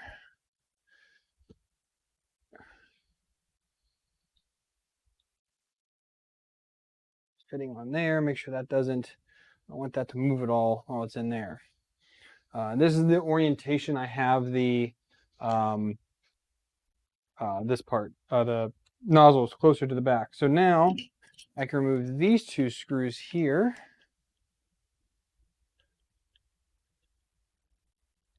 This will lower down my part cooling fan to my part cooling fan shroud to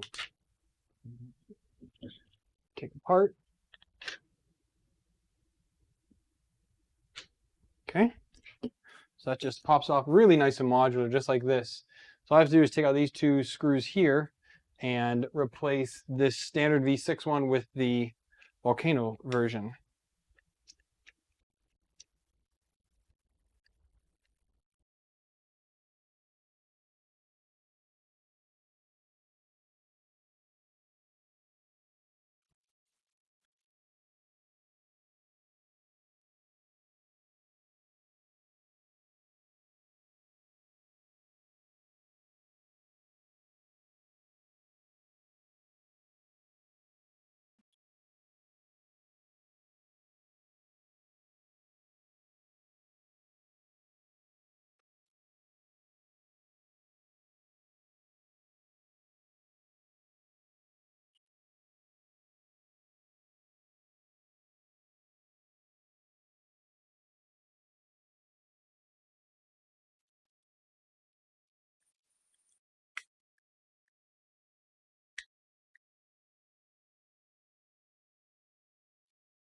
Did it upside down because the nut traps are in there.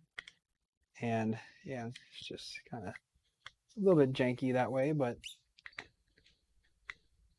it's nice and tight. And then we have the Volcano one ready to go. Now I can just simply slide this back on, get it over the fan there, line up the holes, put these two bolts back in.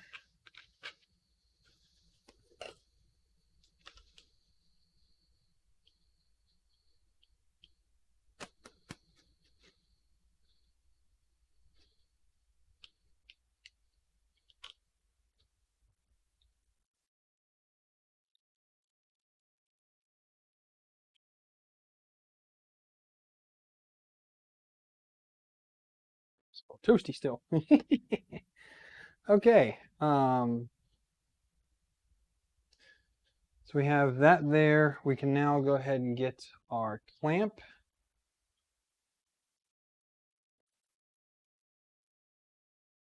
I have to relower my Z probe again. So we need to redo Z offset, of course.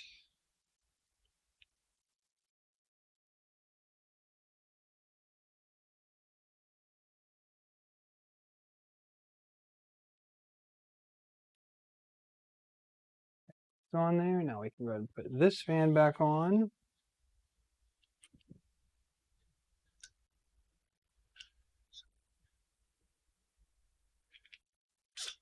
Ouch.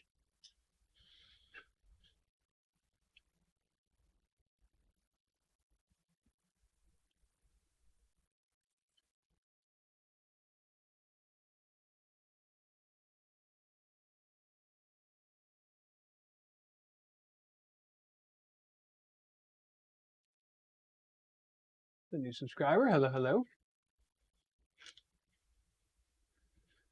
Okay. Okay, that's on. I'm going to wait to put the big black shroud on just to make sure all this is good to go, and then I can go ahead and install that. So let's either loosen up this.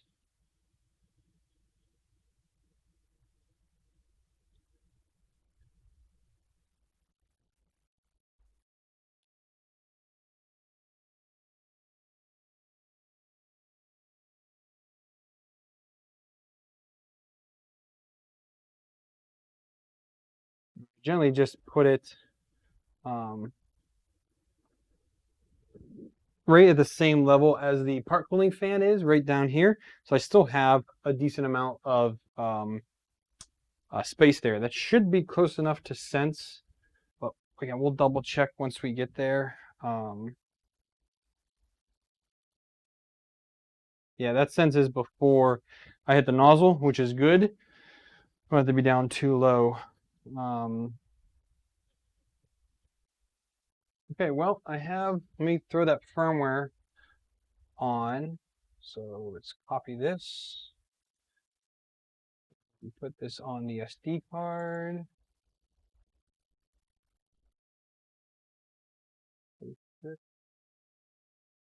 Get rid of all these old versions. Okay.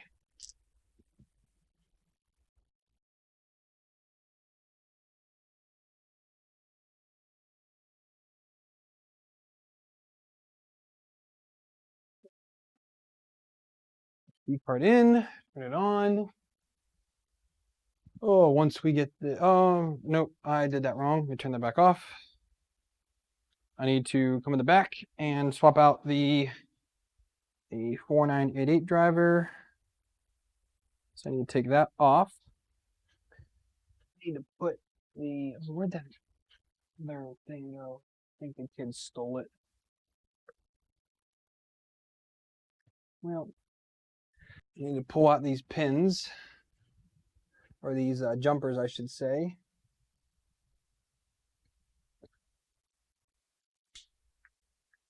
Oh, I still see that. Okay. 1, 2, and 3. We're going to put this one back in now.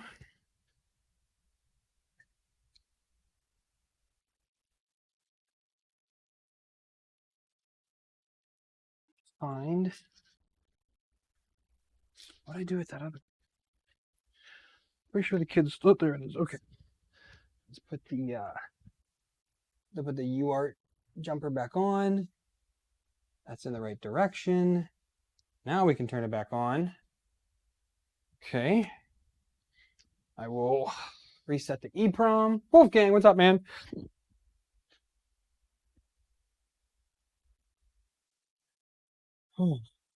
We're getting it. We're getting it. All right, so we're going to go to configuration, advanced, initialize EEPROM. Okay. We're going to go ahead and get the nozzle up to 280. Let that heat up. We'll get that nozzle cranked on there, put the silicone sock on, do our Z offset.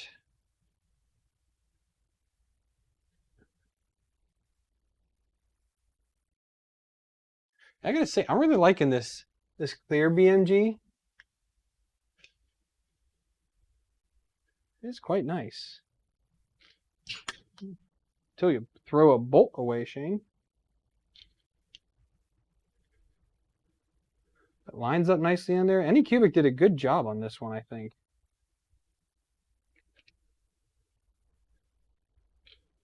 Has the threaded inserts for all the bolts and the PTFE fitting. Here it is. You came back to me.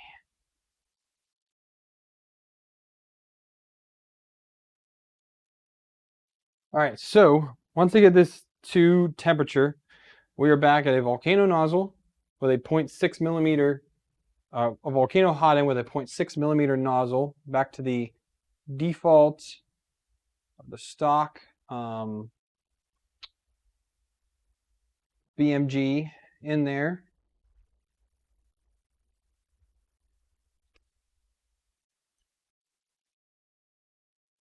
Waiting to get temperature. I have an all metal heat break in there again now, which is good. Fan is on and working well. Let's get this sock back on. I tore a hole in this sock, but it still works. I need to get some more of these E3D socks. Actually, do I have another one?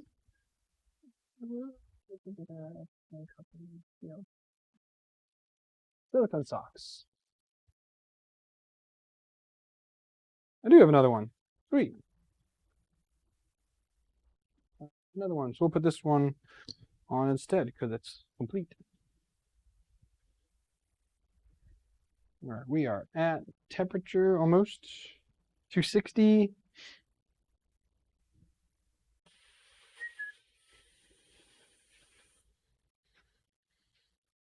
Julio, what's up? Okay, we're at temperature now, so need to do it this way.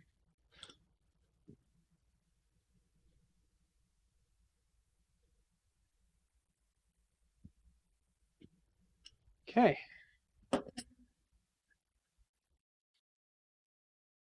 One. All right, we are back to here. I'm gonna go ahead and do a auto home, and we're gonna go ahead and tell this thing to cool down.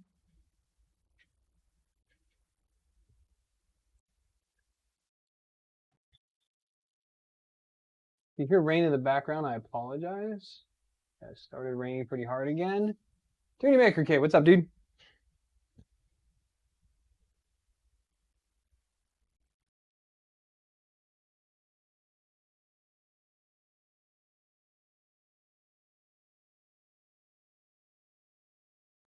Pouring out there now, so they have the window closed because where am I at here? Yeah, this window here gets really loud. Let's make sure that it's going to stop before the nozzle hits. Ooh, just barely. Okay, I'm going to take this down just a hair more.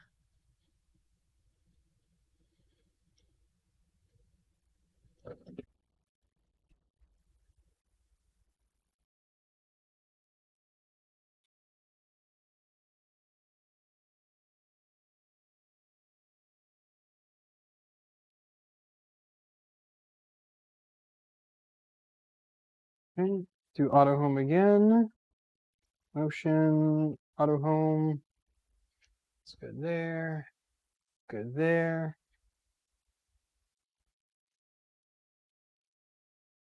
That's a little better. I like that better. Okay. So now we're going to go ahead and move Z closer.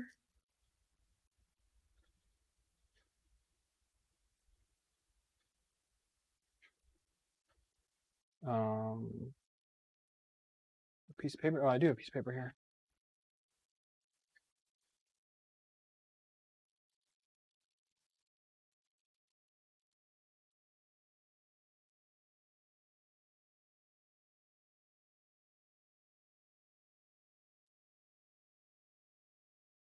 .650. Okay. So I go to my main configuration, zero offset. Change that down to 0.6. Negative 0.6. We're going to negative 0.7 just to be safe.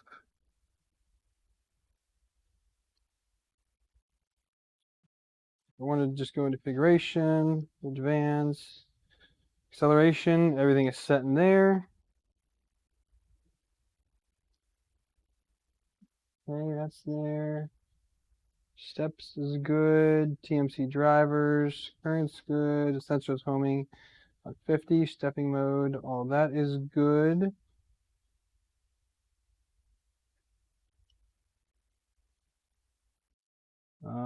Okay, I think we'll go to start testing now. Should be at least.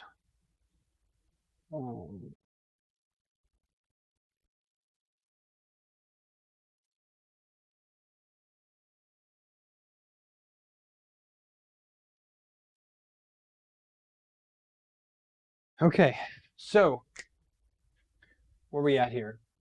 PRX. I'm going to go ahead and do the full-size tower here in Prusa Slicer. I gotta change up all the values here. So we're going 0.6 millimeters.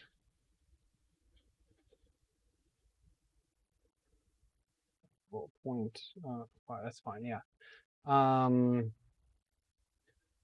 We're gonna do 2 millimeters at 50 So I think a 2.5 is what I set in the firmware. But I actually don't know, where's that setting at for firmware retraction?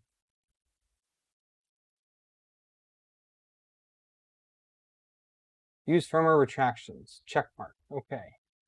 So there's that.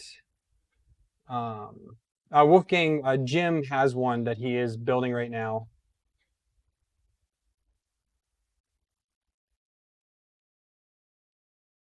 Darren, that's because I started this stream, like, I scheduled it and started it right away. If I would have scheduled it earlier, you would have gotten the notification. We're going to do extrusion multiplier as 1. We're gonna have to do the linear advanced, which I think is still on there. I can just print that again.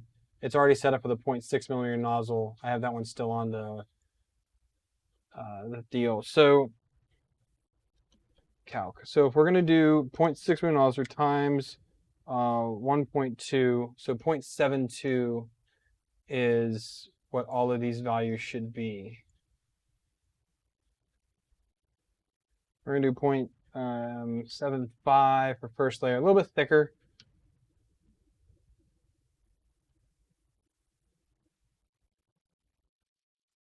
%, overlap, bridge close 100, infill, blah, blah, blah, that's fine. We're saving for this. Well, let's save this. Okay, that's fine, that's fine. Speeds, that's fine. Lexi's built a full metal kit now as well. Very cool.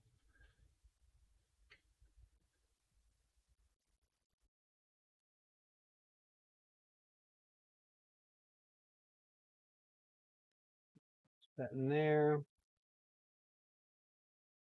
Okay, filament again. So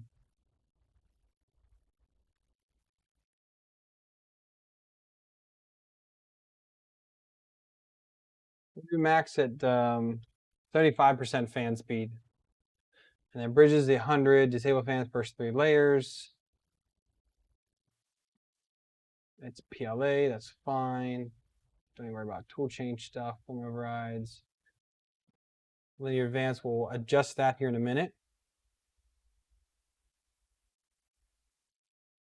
I'm going to redo linear advance PRX in just a minute here.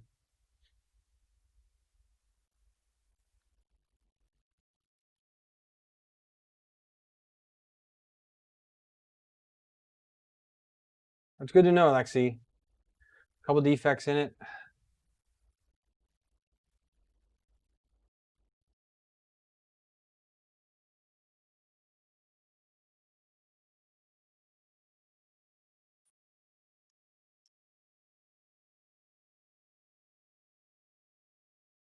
Just trying to make these accelerations match what I put in the firmware.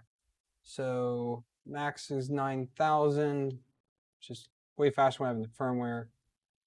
I use 10. Acceleration when extruding, we did that to 2,500. Retracting, we did 3,000. These feed rates seem fine. Let's go ahead and save this out.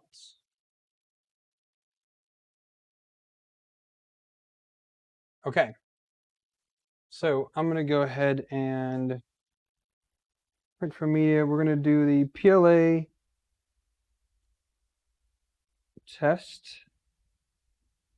See how this goes.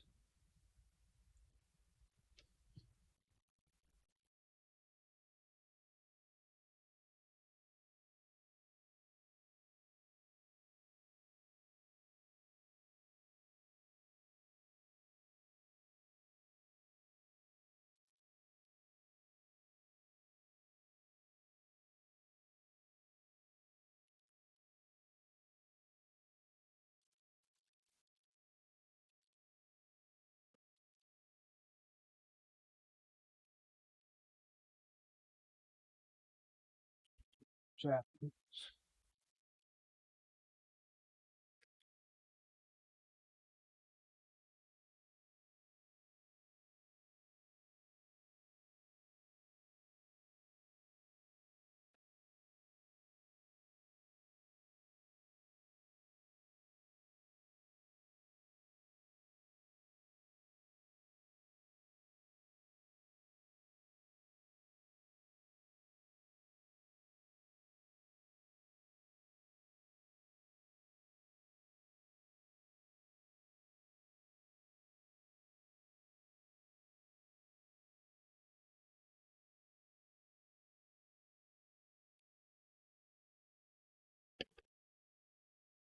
Wait for it to heat up, and then we're going to do the linear advanced test here.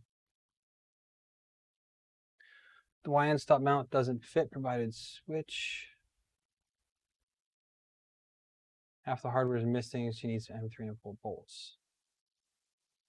Alexi, go for sensorless homing. That's what I'm doing.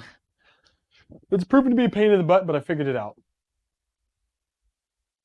Yeah, you need M6 to tap the extrusions, which I'm really not happy about. I thought I ordered some M6 hardware. I don't remember where it is, though. I think it's around here somewhere. I think it's in one of my boxes here.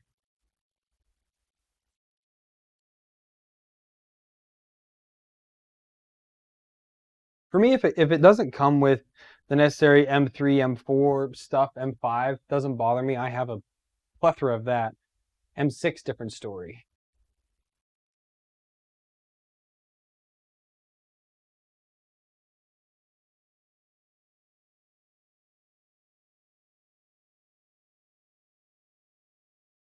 Well, you can go back on my streams and check out sensorless homing, but the thing was that we figured out is that you can't have stealth chop on a Core XY with the sensorless homing. So just turn off stealth chop on X and Y and you're good to go. My threshold is right around 50. I think I can go a little lower than 50 right now, but that's what I'm at. Wolfgang, you can't use M5 in the Blue Rose kit because the holes are the size for M6, not M5. That's why you need M6 hardware. But I remixed these parts so that you don't have those blank holes there because this has 4 bolts holding it on, more than enough. This one has 1, 2, 3, 4 bolts holding it on.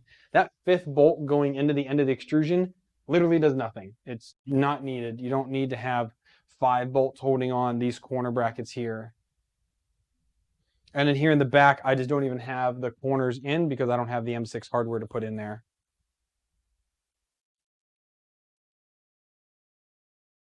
But if you source your extrusion yourself, you can probably get away with M5 stuff.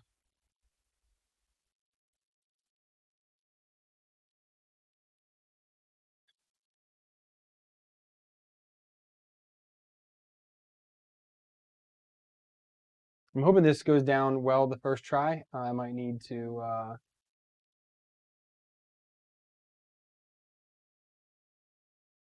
Yeah, that's good, Aaron. Yeah, because again, not many people have that stuff hanging around.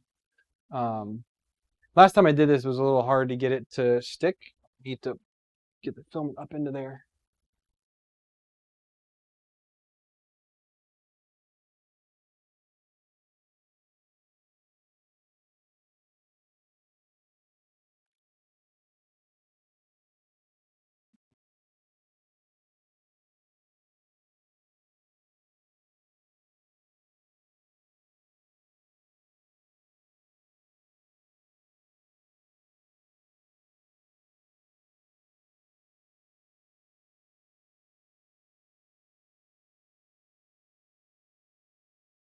Current settings are still good. 0.05.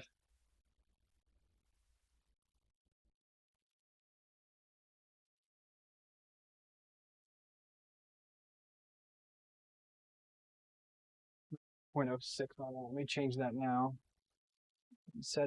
Filament settings, custom G code 06.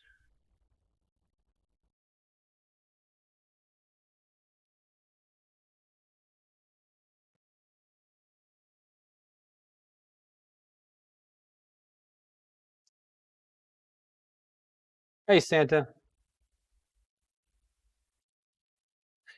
Buy a set of 300 and suffer 100%. Yeah, so 0.05 looks close. I'm going to go 0.06 this time and go with that. But that all went down really well. And I was spot on that, that Z offset. If I can brag a little bit about something I did right, because clearly I did everything else wrong. Okay, so I'm going to go ahead and get that bed state, keep that bed at temperature.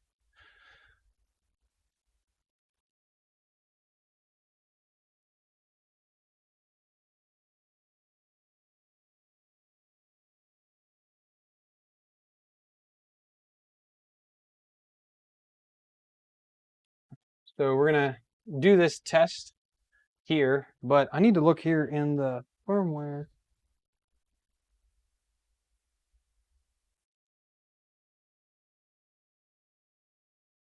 Retract is there now. There we go.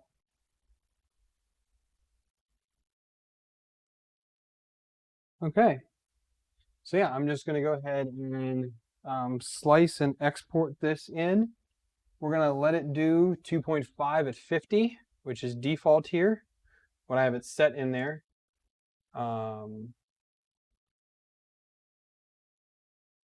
gonna call this firmware retraction test.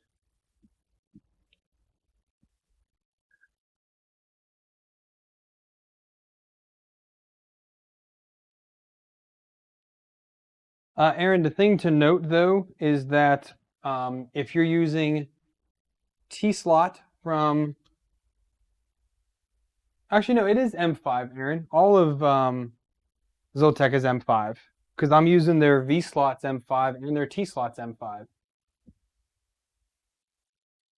Or is their T slot M6? But their V slot is 100% M5 because that's what I'm using on Master Crane.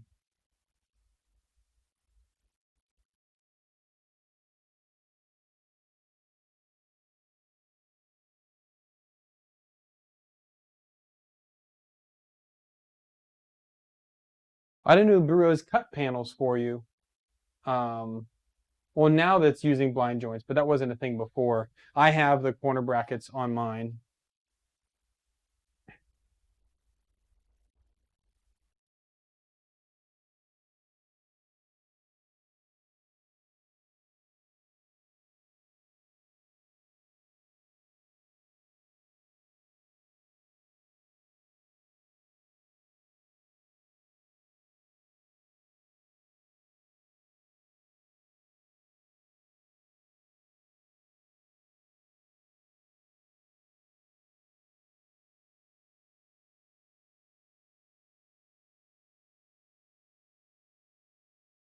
So close, I can almost feel it.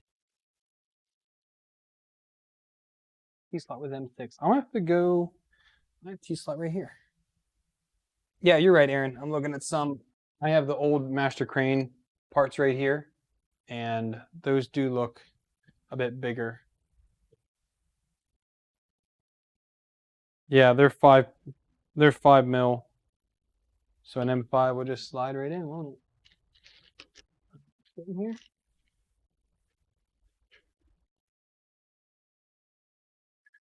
Yep, M5 just slides right in.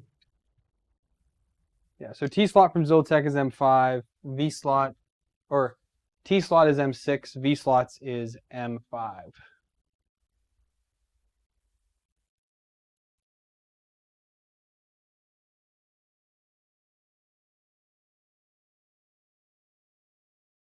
Yeah, M6 will work. It'll still fit in the head, or it'll still fit into the slot. That's not really a problem.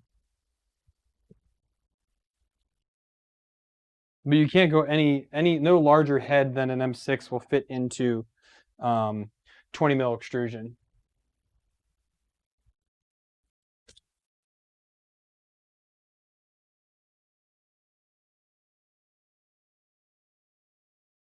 $20 mil standard extrusion, I should say, because if you're doing something else, it'll be different.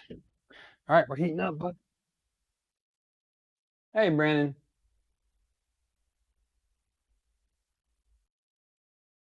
So we're back to the Volcano 0.6 millimeter nozzle one here.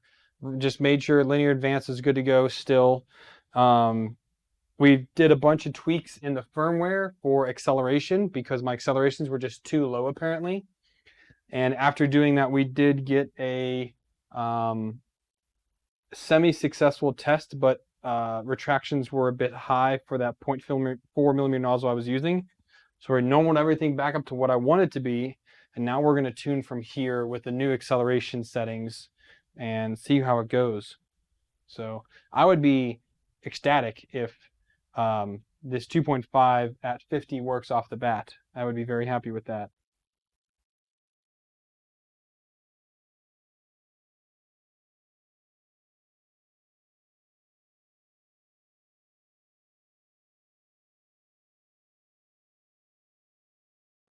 are making progress, I think. Even though I just did a whole bunch of work the past 2 days to undo all that work and go back to stock, and then now retune again. But we've got a good group of people in the chat tonight that's really helping out, so I'm enjoying the interaction tonight. Definitely a step in the right direction. At least I think, unless they're all full of malarkey and it doesn't work. But I also tried tuning my extrusion down a bit to see if I was over extruding, which wasn't the case. Oh shoot, that defaulted back. Stop it.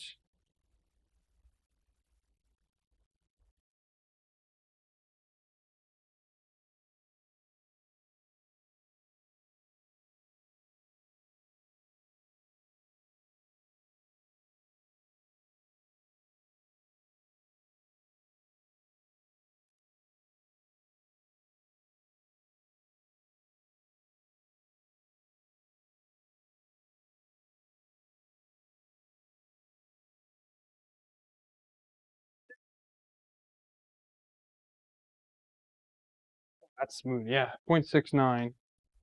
That's good. Restore that setting. I'm going to update that in the firmware while I wait.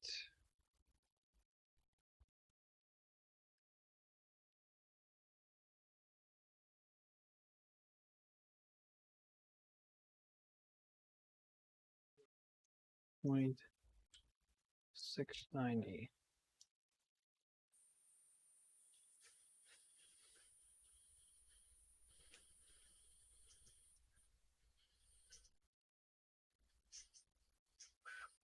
Let's just take a second to get the base going here. Shenanigans. And this right now, the firmware also has firmware retraction enabled for testing. I think this will, someone said in chat that should make it easier for testing here.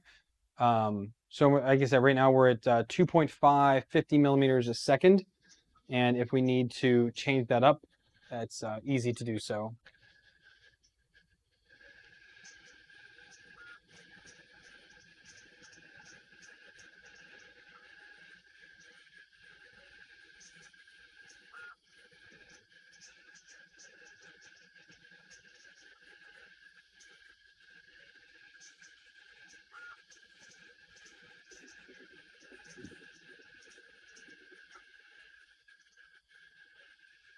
Oh, where's millennials don't know.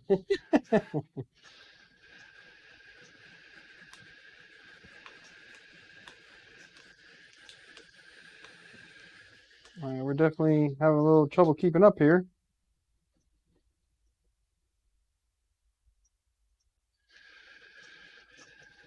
I need to turn that acceleration back down again on the printing.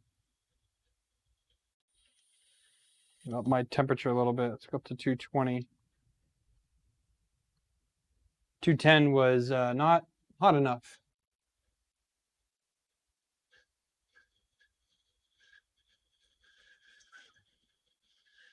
For that speed.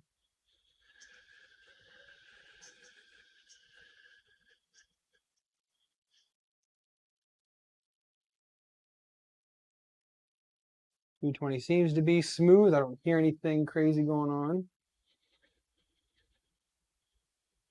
Yeah, Aaron, we bumped the acceleration up a little more than double what it was. And my printing speed is set at 100 millimeters a second, so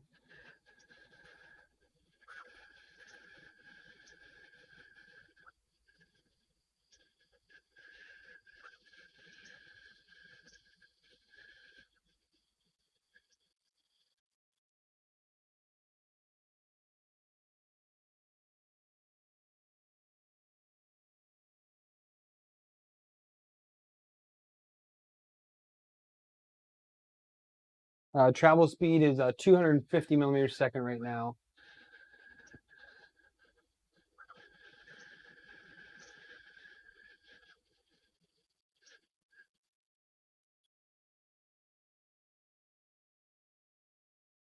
we are getting wisps.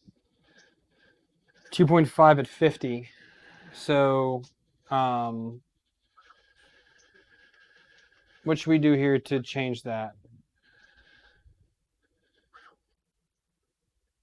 Try taking the nozzle back down to 210 because it's going slower here. Fans at 75%. I could try speeding up the 3K accelerations, Kennedy. 2.5 on print. Movement is 3K.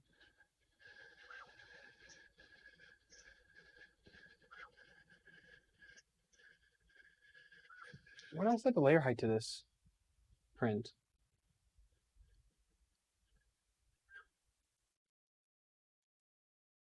.2. Shoot. Oh well. Retraction at 3.5. Okay, let's go down to no configuration. Retract millimeters. 3.5. Okay.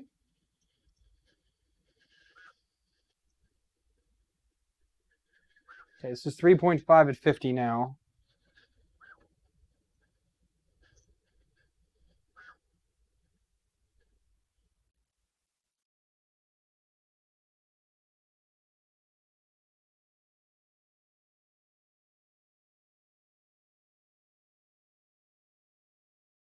Still getting that stringing there.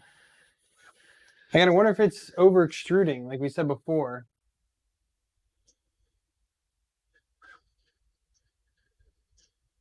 PRX, you missed it. I just recalibrated for this nozzle. It's 0.06 is what comes out to be perfect.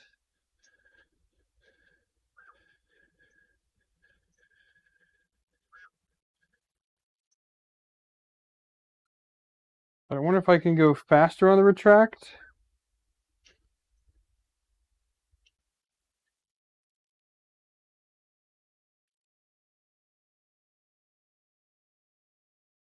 Do 65.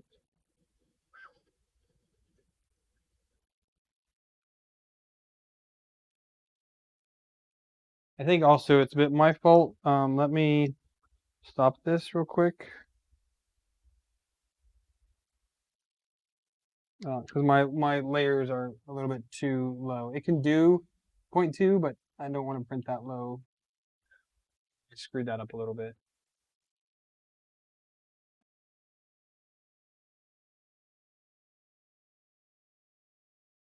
0.3 and 0.35.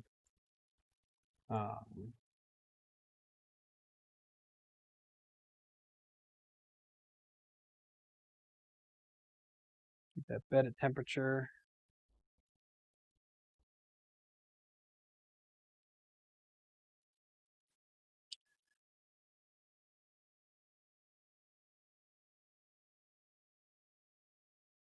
I mean, I swear retraction is still too high. Because I actually have like an indent in the on those pillars. They should be fairly round, but I'm kind of like this here. Got like a butt going. So that means retraction should be too high, right?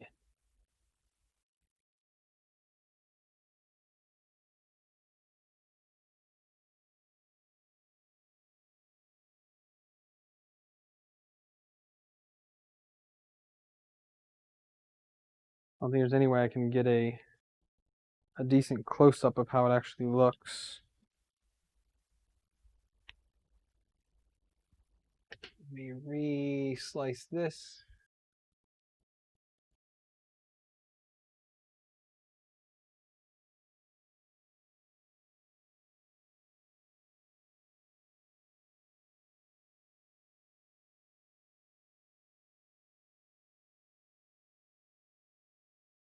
Maybe later, Aaron. Right now, this is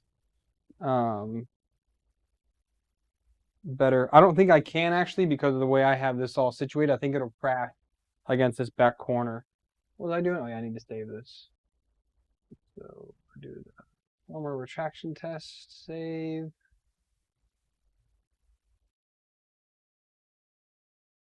Well, PRX, I thought you couldn't do wipe because linear advance. That's what somebody said the other day, is to have wipe disabled. I also can't change that because I'm doing firmware retractions. Wipe while retracting is disabled. So unless it's in here to change, but they said that with linear advance, you don't need coaster wipe.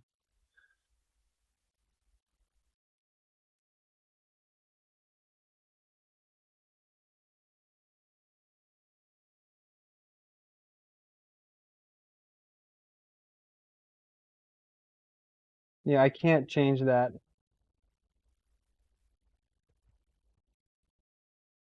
Okay, so now that I'm using firmware retraction, don't do that. How do I change this right here? You see it's grayed out? I can't actually click it. So Kenny, you're the one that said that. You can't wipe or coast with linear advance.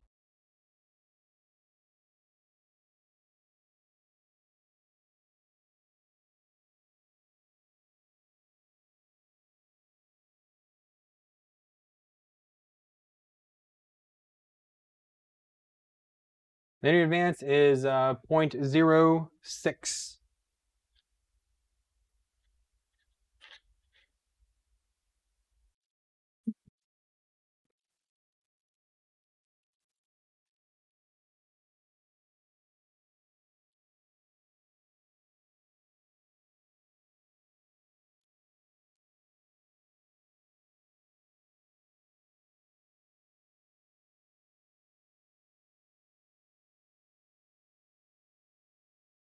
Simplify 3D will let you do it, but again, this firmware retraction, because I have that checked, this is now grayed out.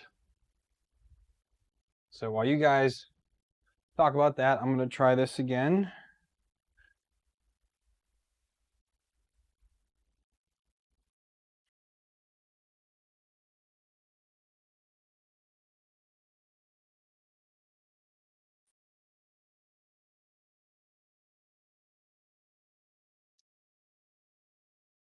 Wait for that. You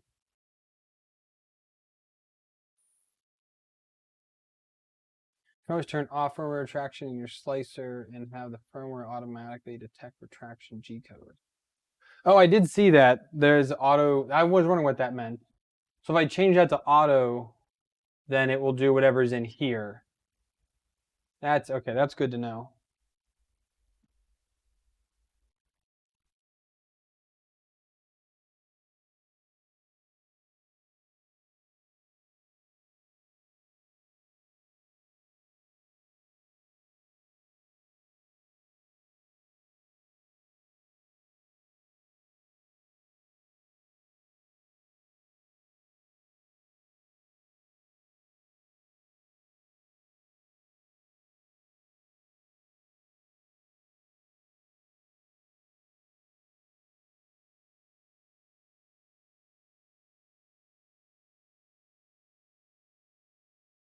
Some of these settings down a little bit.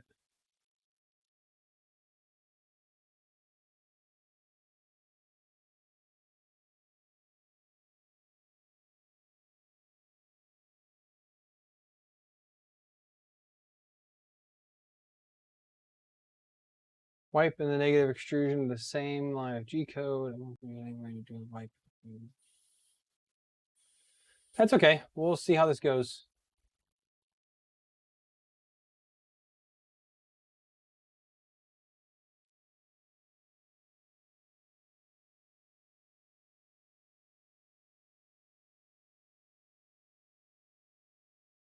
The nozzle heating up. We'll be about ready to get this going. Nail down retraction link speed first. Yep, need to do that.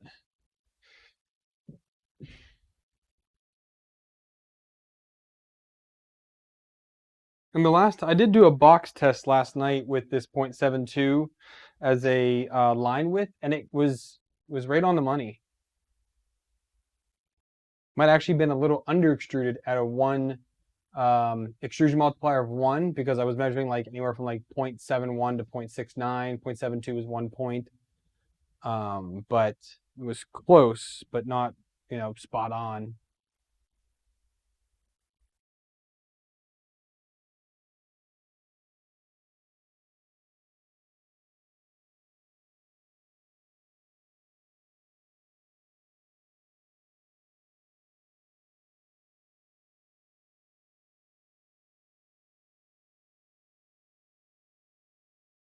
Start with retraction down at 1 at 65. So here's my question. What is the unret V and unret millimeters? What are those two? The unretraction V. Is that velocity, I guess? Or is that... Because I might need to... Because that's set to 8. I wonder if I need to make that faster anyway.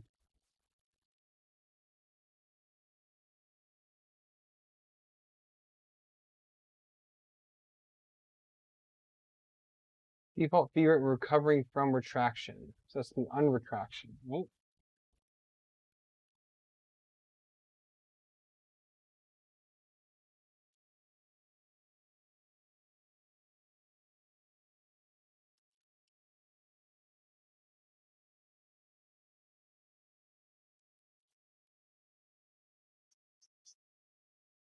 Now we're cooking again. Lost the other's distance.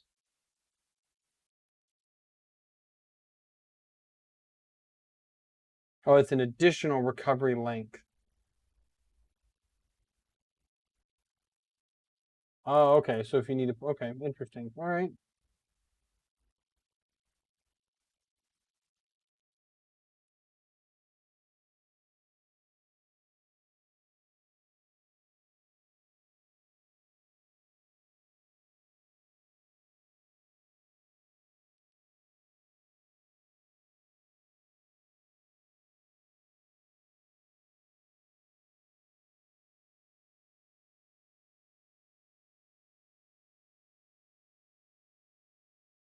Fat layers, I like it.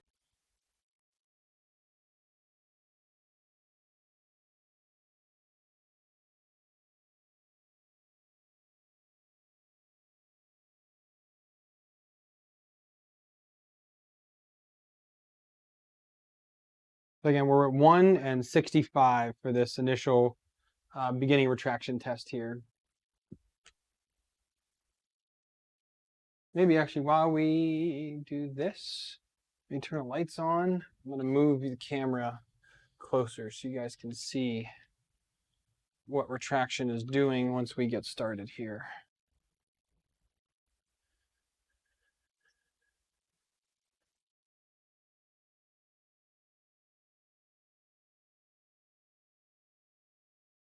Something under there?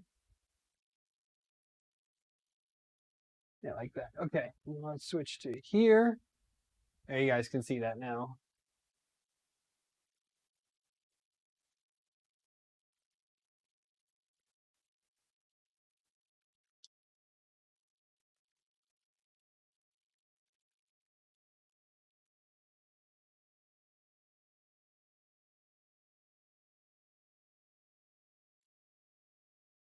Hey, Paul, how you doing?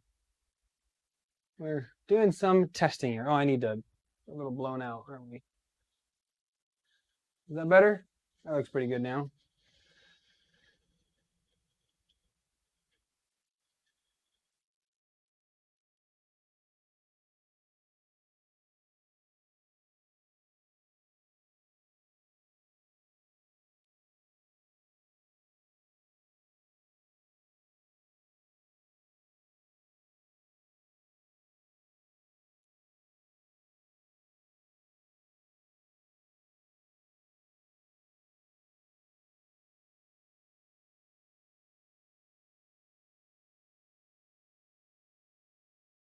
Yo. Oh, right off the bat, we got stringing. So 1 millimeter, not enough.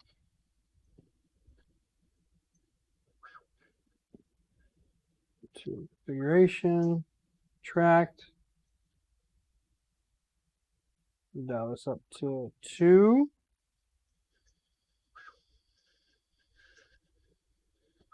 Okay, we're 2 millimeters at 65 now.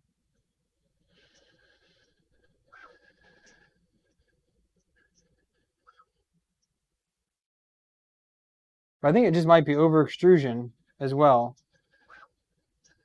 Let's see how that just comes right over there with it.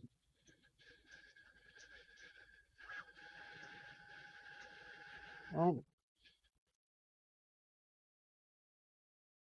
It's not over extrusion, then what are we doing here?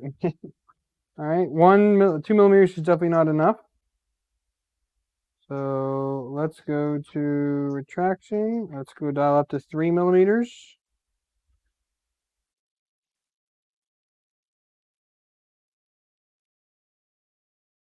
Three millimeters set.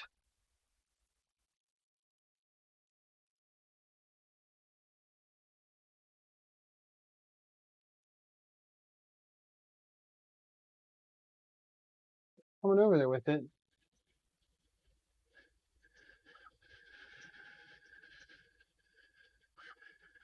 No, Derek, not bad filament.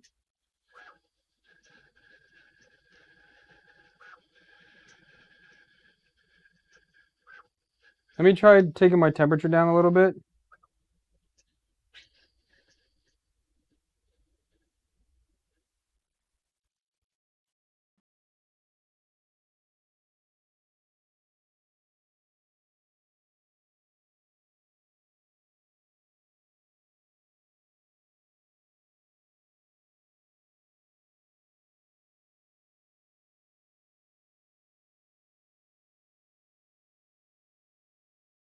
The tower's wiggly because it's hot.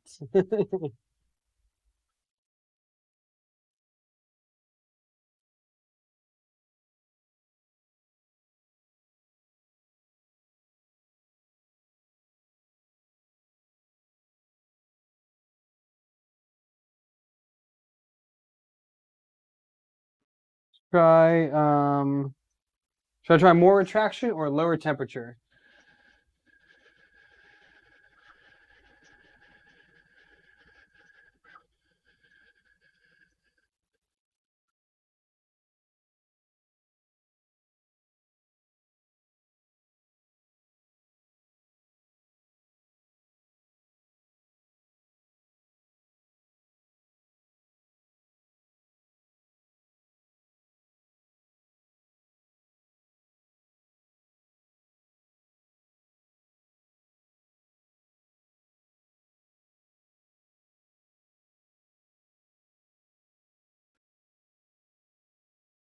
Try lower temp. Let's go down to 190.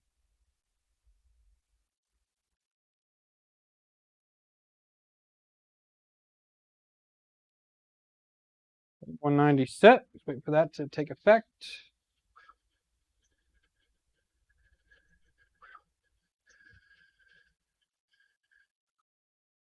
Focus there, didn't you? Whoops. Oh, come back.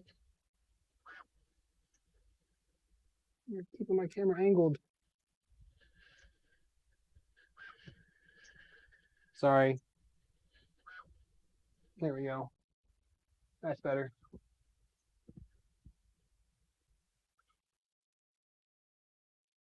Well, I mean, woo, that was no good. It's okay. All right, let's try this then. Let's stop this. Okay. Let me switch the camera just so you guys I don't knock it off again.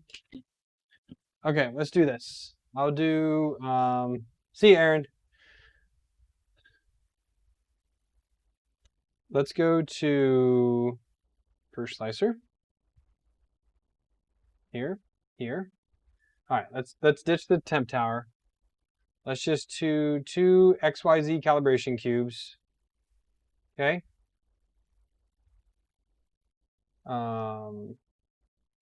Copy and paste it.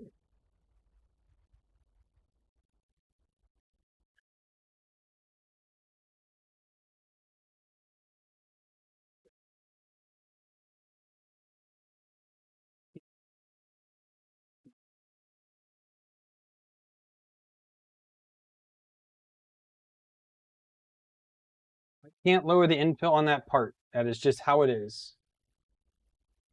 That's the way it was designed by the maker, which is Teaching Tech. All right, so we're gonna do this. We're gonna do 10% infill here. We're gonna do 2 perimeters. Actually, we can do no infill. This doesn't need any infill, right? It does need a little bit. I'll just do 10%. And we'll do this type of test here. I think this will be good. So let's get my SD card in there. Whoops, got to set the bed again.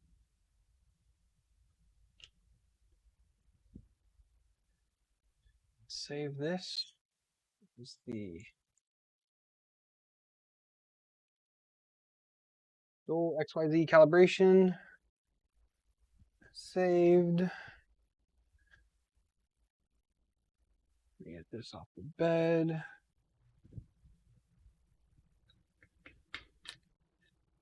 Or Aaron was asking earlier, just kind of thought about it. It homes to the front, but when the part is done, the head goes back. So it only is hard to get the part off because of the way I'm doing this right now. Dual XYZ calibration. And I'm going to go ahead, configuration, retract. All right, we're going to set this back down to 1 millimeter.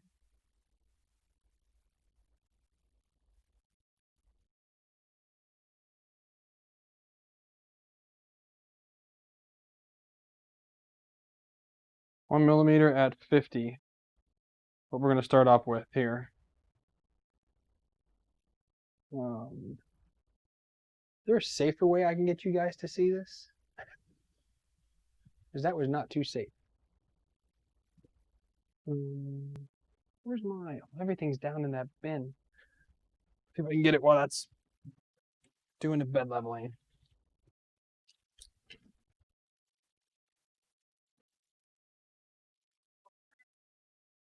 It's heavy. Several projects in these boxes here.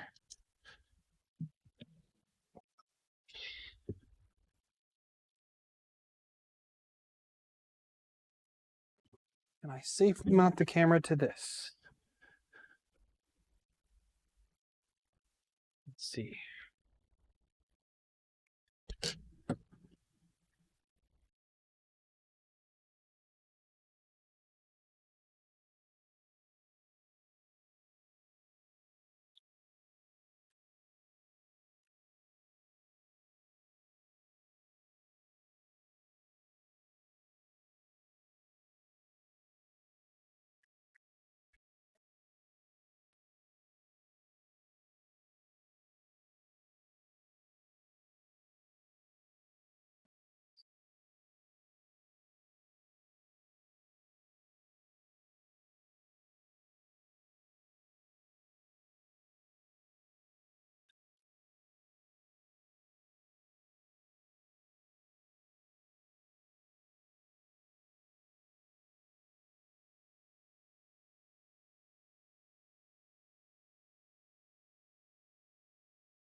Work out, guys, but I will try.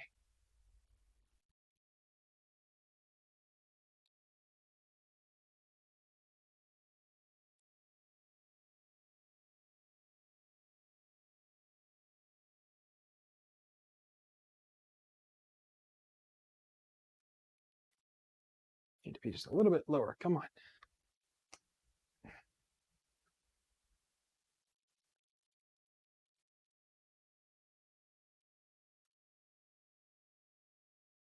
That should do it right there. As soon as this changes. Why are you not?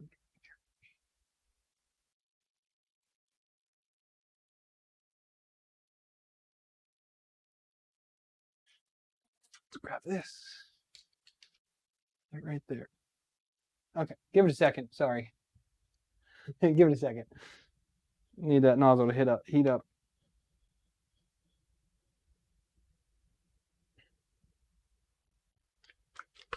Mata drank. Just waiting for my Pepsi sponsorship.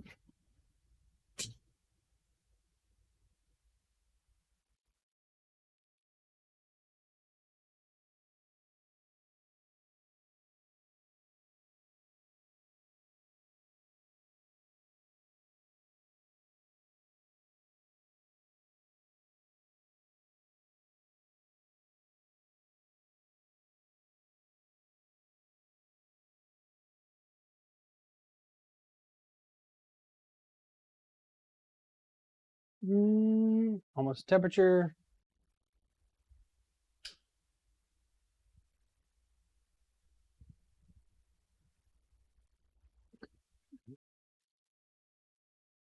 Clamp this as well. Again, trying to have my camera not fall off the printer again. Come on.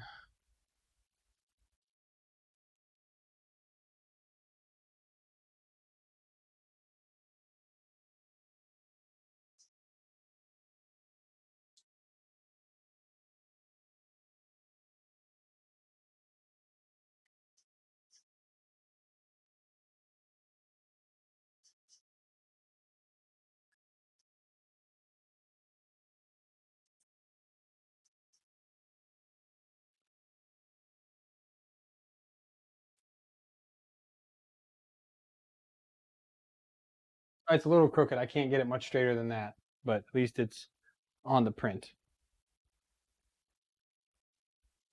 Fully zoomed in.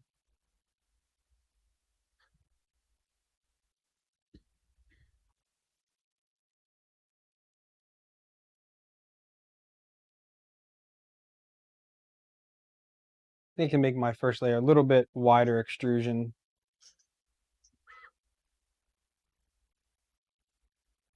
Got everything shaking.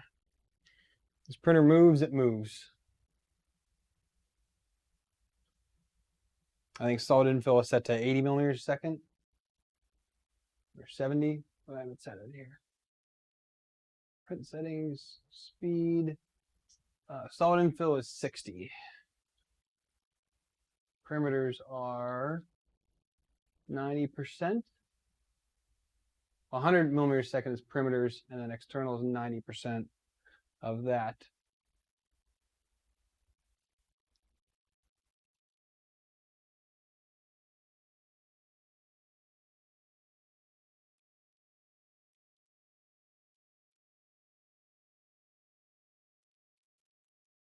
Let's see, infill set to 80 millimeters a second. Now it's solid infill, which is 60 millimeters a second.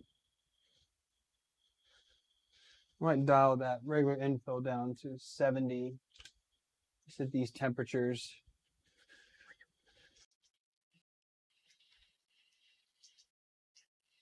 Oh wait, I'm doing the wrong test. What am I doing?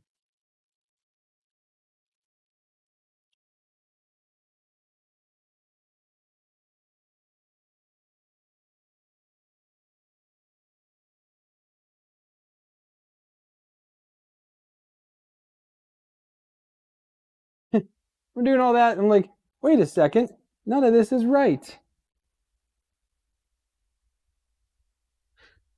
Nobody caught it. Nobody caught it. All right, let's let this next one start up.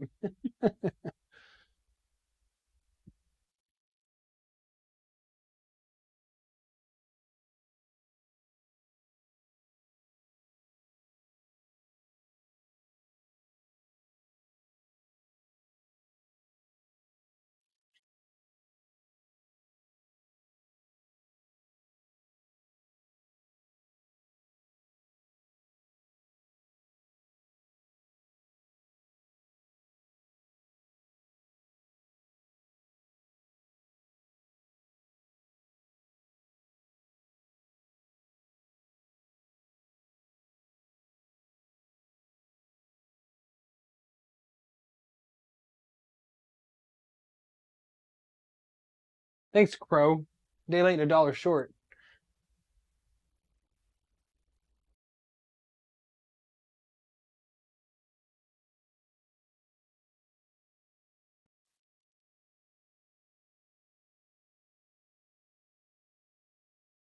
For this to re-level the bed again.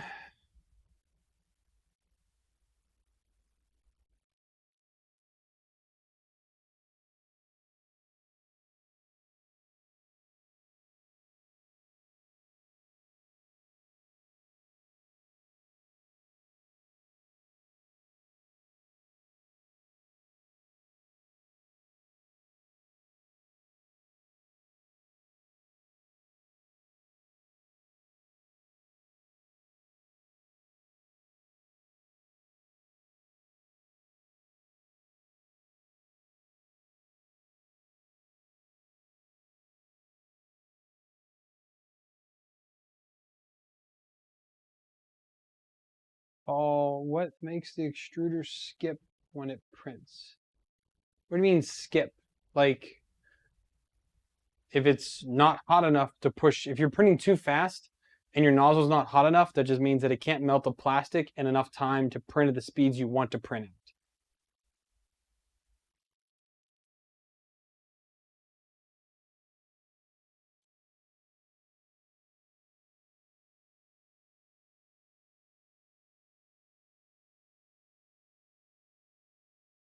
You can combat that in push slicer by setting your volumetric setting. Basically, it will never extrude faster than that. And I think there's a way that you can test that as well to try and figure out what your max volumetric output is of PLA and your extruder. And then you can just set it to just below that max. And then no matter what settings you put in per slicer, it will never go above that setting.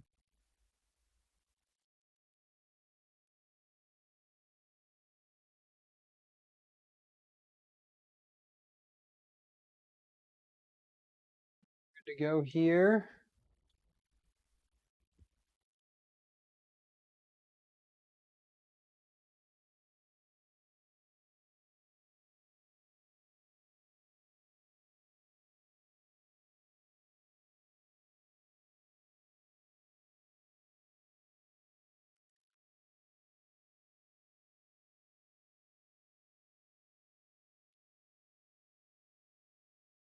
And this is a 1 mm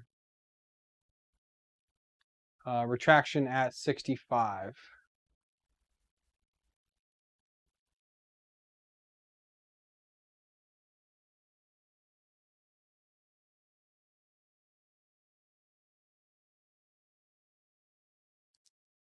Oh, thank you, Gunner.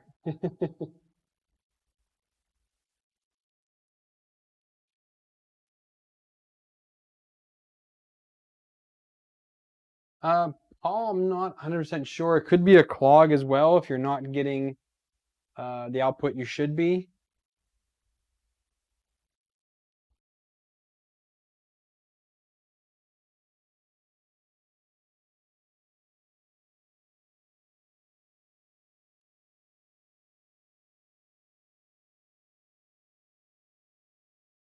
Cooking with gas here a little bit.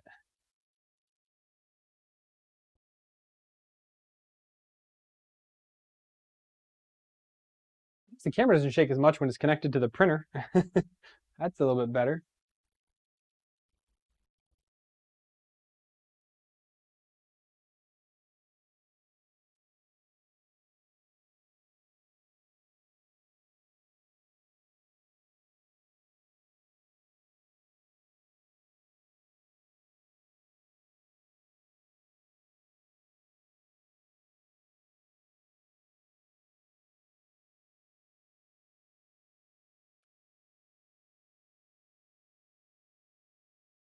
It's 1 mm at 50 seems good so far.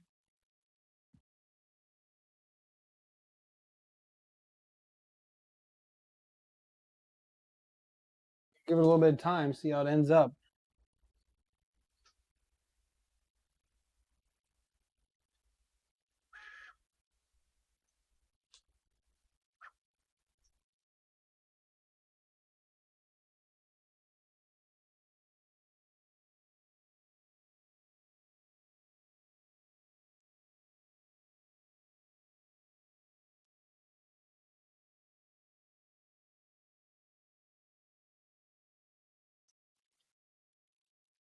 Okay, now the fan's on.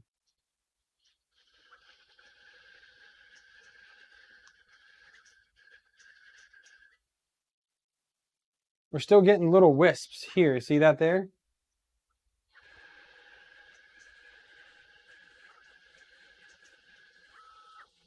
Yeah, I'm right on top of it. Yeah, you guys can hear it a little bit tonight.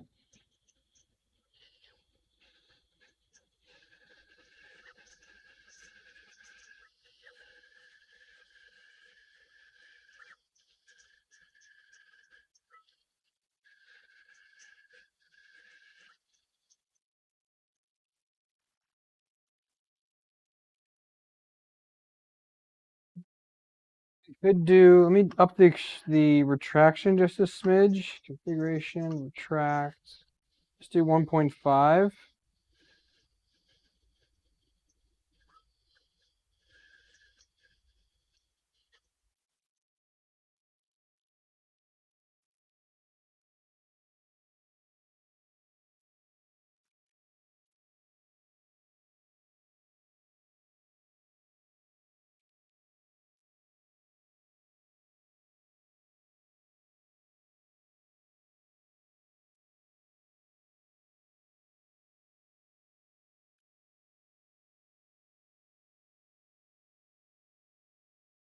I can hear the extruder clicking. I mean, it's keeping up, but it's I think it's definitely giving it a run for its money. We still got another wisp right there too.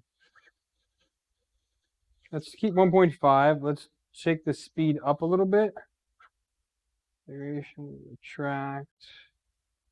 That's not what I want. Where am I at here? Retract. Let's go up to 60.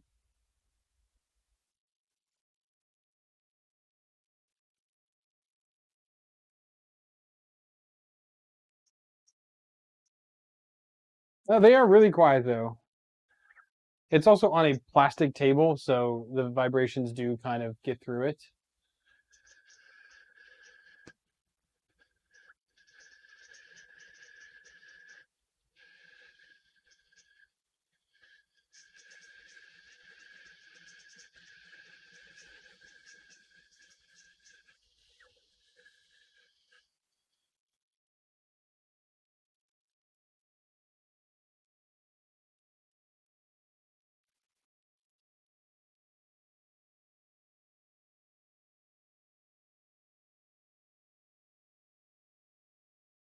Almost like right on top of the printer, so you guys can definitely hear it.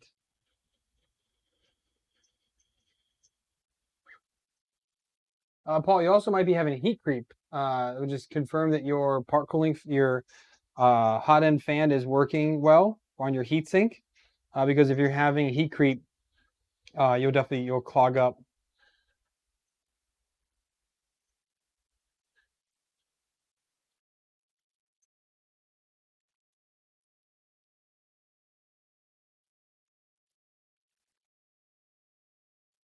Now you definitely see a bit of stringing inside of there. You guys can see that.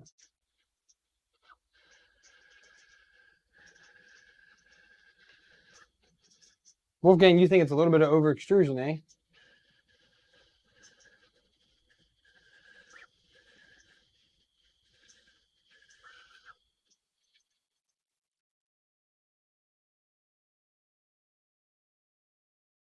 Let's see real quick.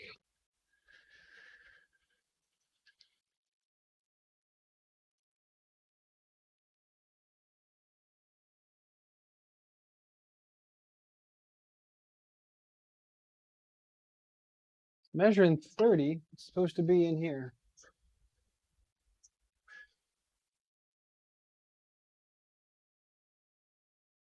Measuring 30.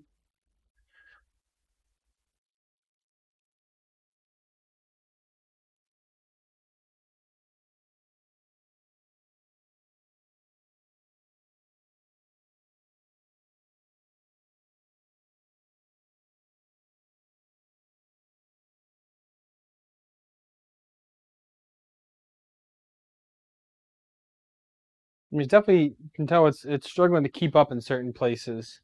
There's a little oddity back here. We're kind of at the cusp of the speed here.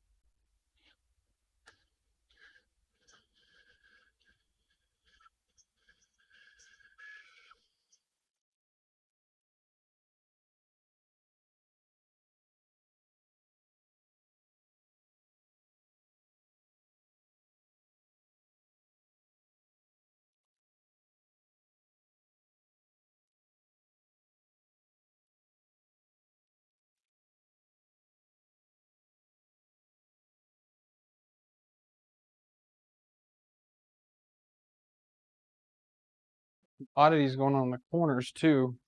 It's like it's cutting those corners a little short on that inside interior perimeter.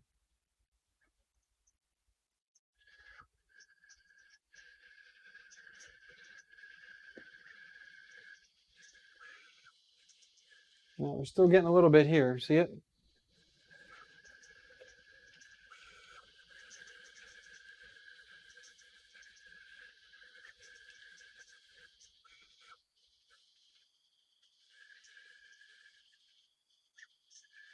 I'm going to stop this.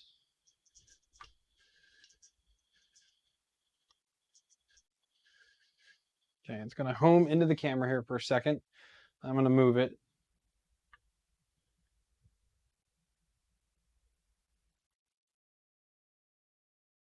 So let's move this so I come out of the way. Motion, move axis, Y. Out of my face. Okay, so since I have this mounted here, I kind of can show you guys what's going on. Is that clear enough? Yeah. So see, there's a little bit of an oddity there. Almost like I was going too fast.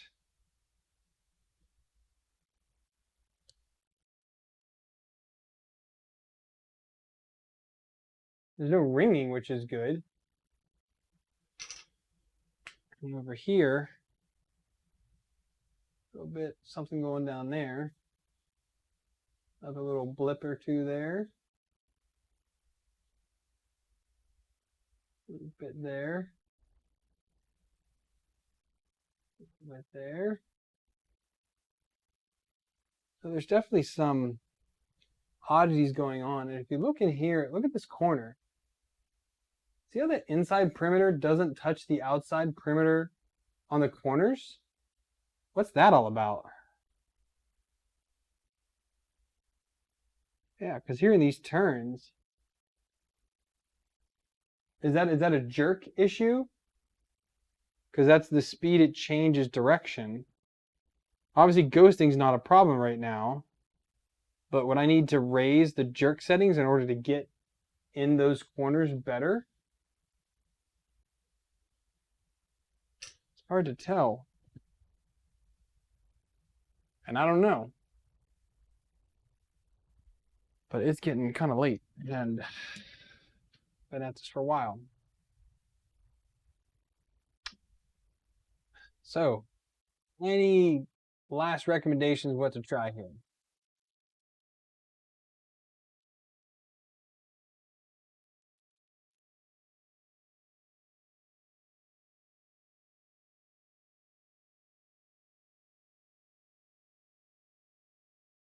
No, Wolfgang, not gonna happen.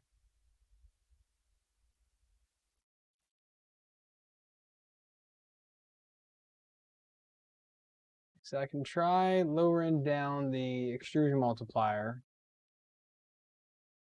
You can do like 0.98. But we're measuring, so what are we measuring here? Now that's not printing. There it is. 30.14, 30.1. Other cube is 30.2, 30.19. So again, maybe over extruding a little bit. So we'll lower that down a smidge. Band.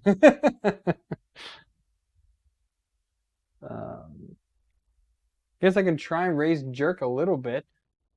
Again, I'm thinking maybe that will help get in these corners better because it's definitely not making it.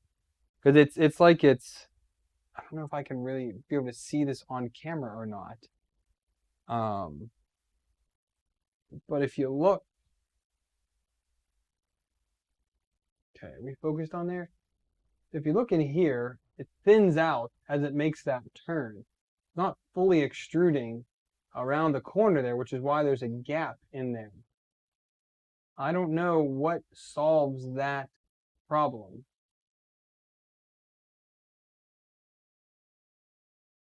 Maybe my jerk is, again, I keep saying jerk. I think that's what jerk does, right? It's how fast it changes direction, and it's under extruding in those inside corners.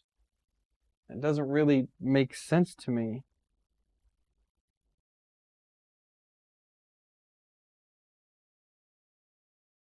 The Z seam seems fine.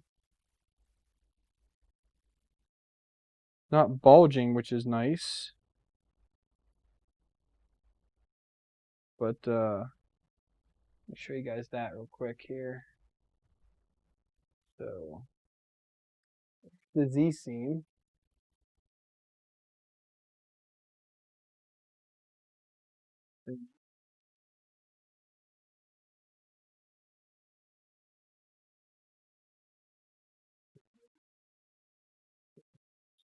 Here or there. I think I might be just going too fast for this, which seems weird to say, but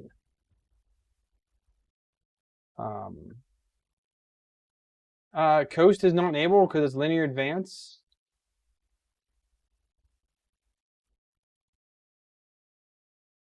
I mean, filament settings.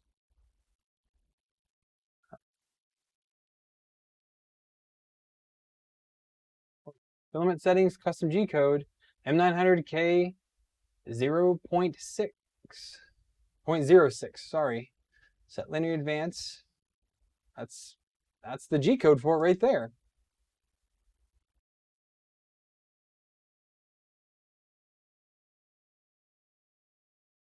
Linear advance is 0.1, so yours is lower than mine. Yours is higher than mine. Oh, 0.1 for me was like, it was bulging in the line. It was already bulging.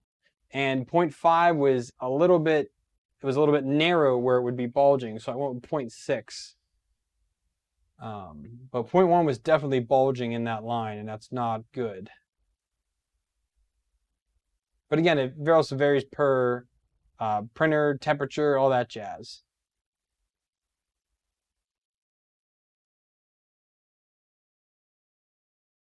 I think, Ryan, I think you're right. Maybe that is linear advance. I could try upping it, even though the test shows to do differently, and see if that changes anything.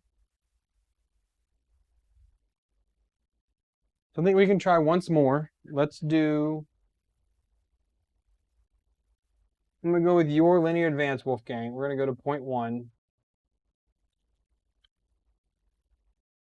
Linear advance.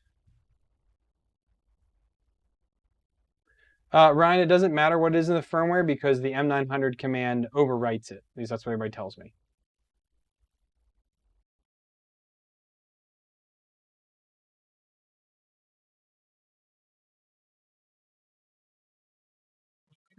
For this gunner, but I have to re-upload my firmware.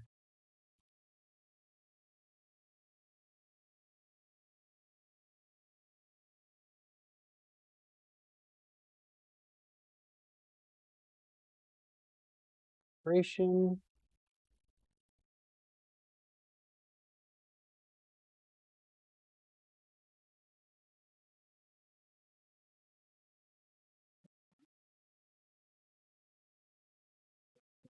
Calibration.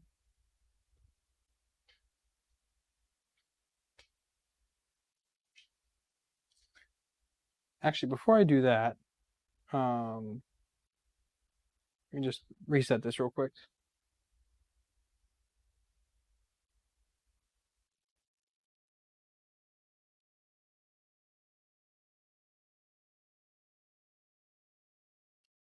So I want to do, I want to realign the Z real quick. I feel like something might be hinky there for some reason. I don't know why, but I just have a feeling.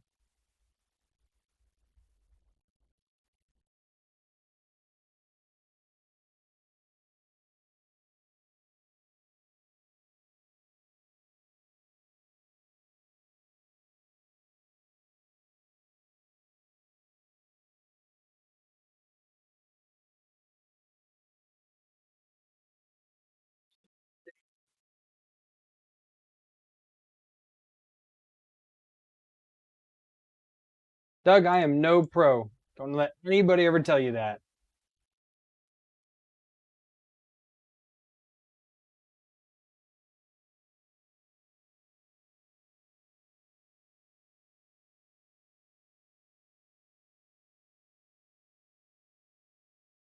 I don't know who in the world would consider me a pro at 3D printing. Whatever.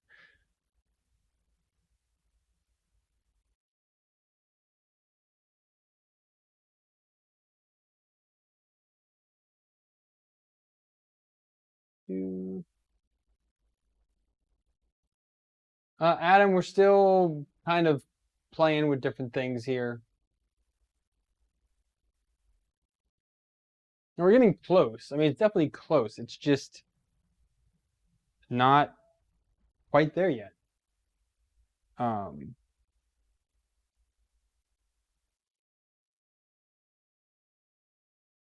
we can go ahead and do the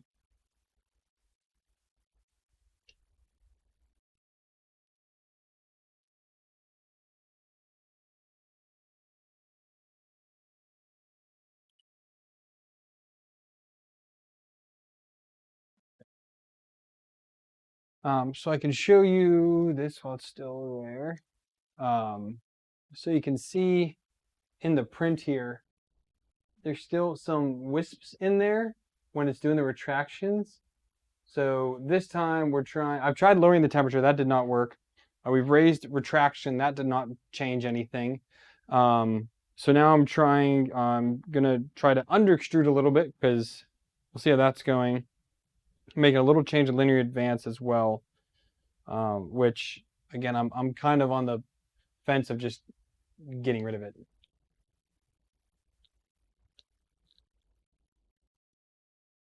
The Volcano can be leaky, but you can tune it. You 100% can tune it. Just have to put the time in to tune it. And wiping is a part of linear advance, which is why I might disable that if this doesn't work and then try going there. Yeah, Ryan, that was on the beginning of the stream. I had a V6 on here. I was getting the exact same issue.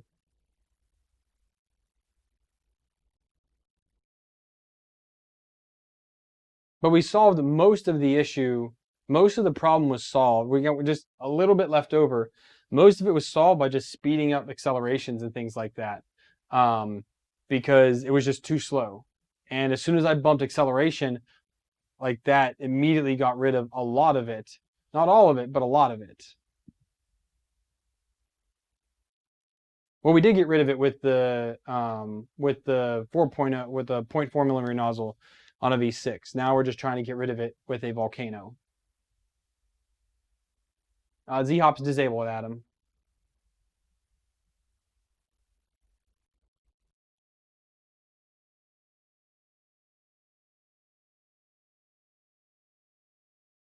I mean, again, I'm trying to do faster speeds, but I mean, I could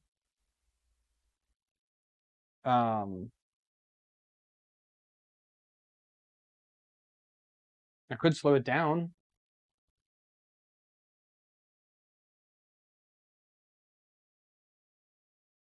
Excel is at 3K for movements, 2.5K for printing speeds. Ryan is not the BMG. I tried another one, same results. It's definitely firmware and settings related. I don't think it's the hardware at all. It's definitely firmwares and setting, and it's just trying to get that sweet spot of retractions, accelerations, speeds, jerk, trying to get all that stuff together.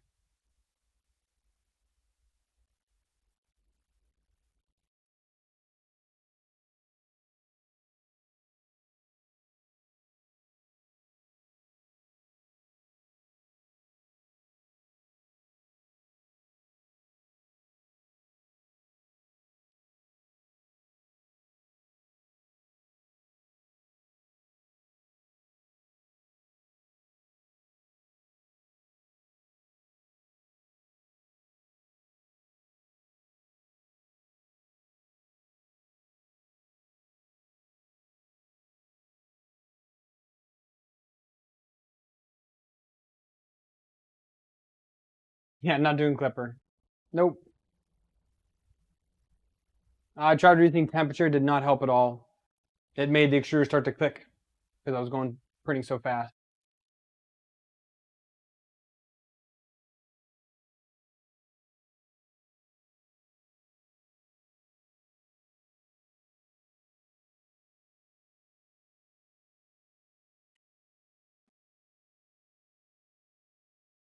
Junction deviation. I have no idea.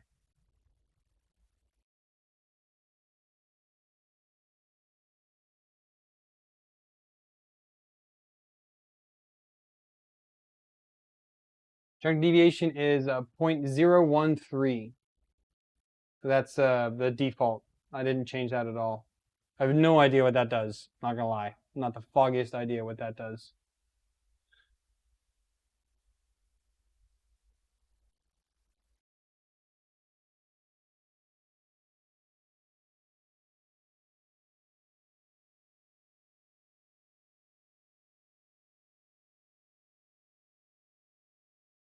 Almost temperature there.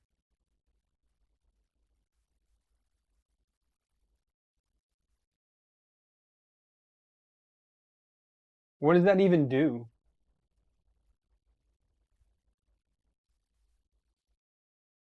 It's 0.013. Lowering that to what?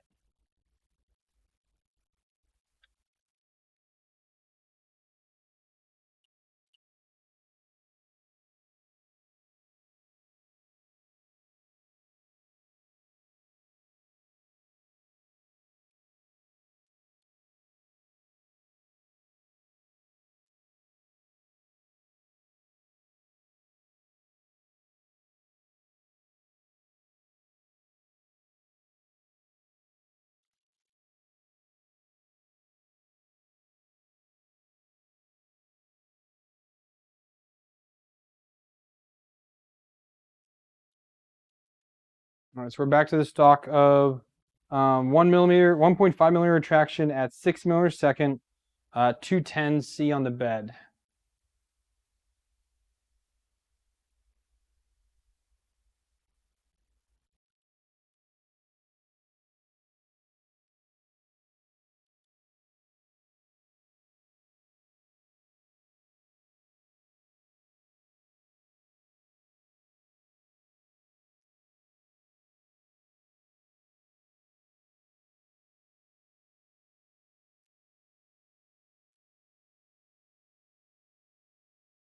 That only matters if plastic jerk is disabled and plastic jerk is disabled.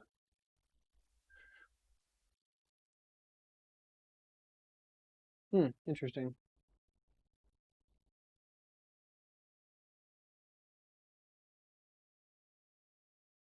See if we get anywhere here with this now.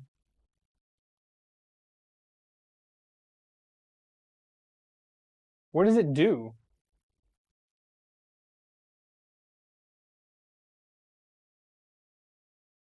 Copy this. Nope, don't want that.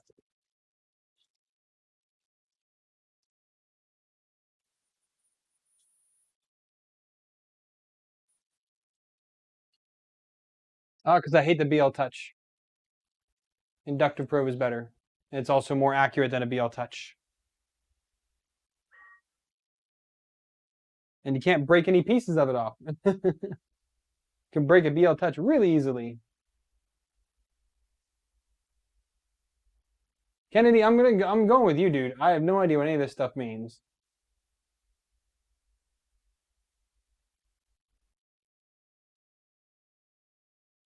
For the smaller junction deviation number, the more the machine will slow down when encountering corners.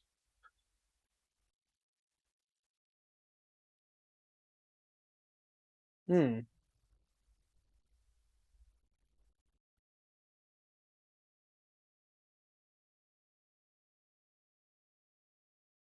infill does connect to the walls. It's the corners that are not right. Are these strings? Yeah, those are.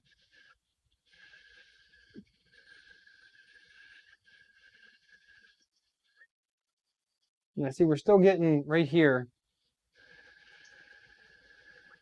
We're getting the wisps on there. So let's try higher. Do higher retraction.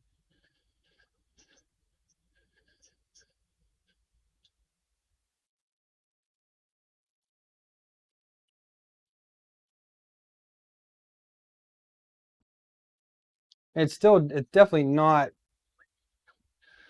Yeah, that linear advance definitely screwed it up.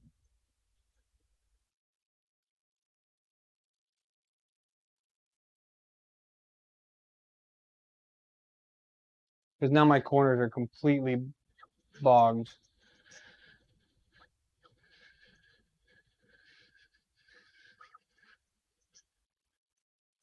Yeah, this is not. Changing that linear advance screwed everything up.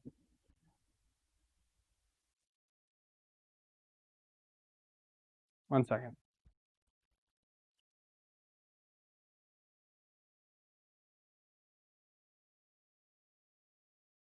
Get out of the way. So now my corners are not even complete now. They're completely all gone. So if anything, I need to make linear advance lower, not higher. Because that definitely did not help anything at all.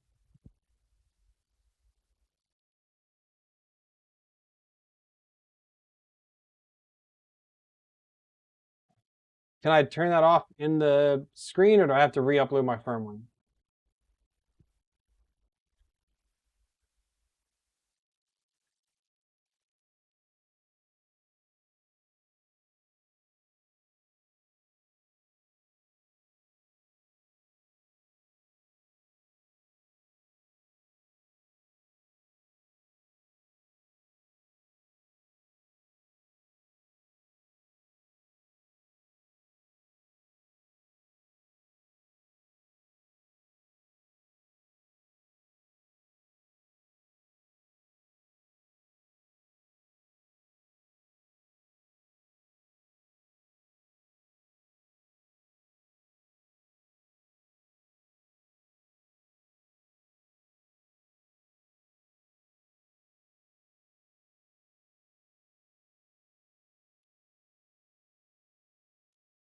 Oh, Filament G code. Okay, that's not what I want. That's not what I want. I want YouTube.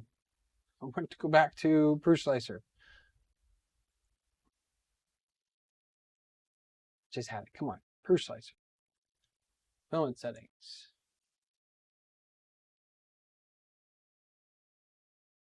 Okay, 0.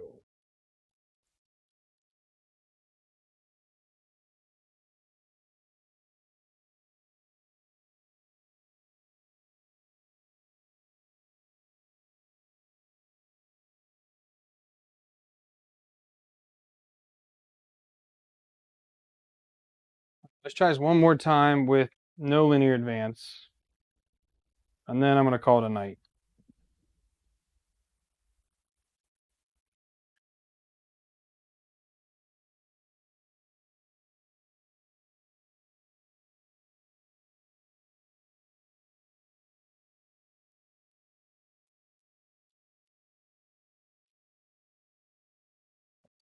SD card.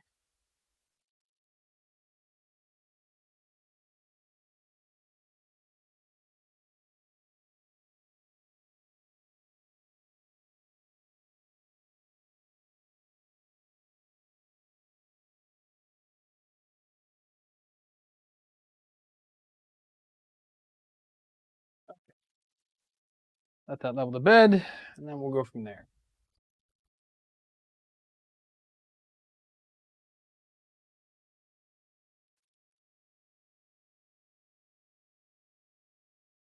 There's one layer shift.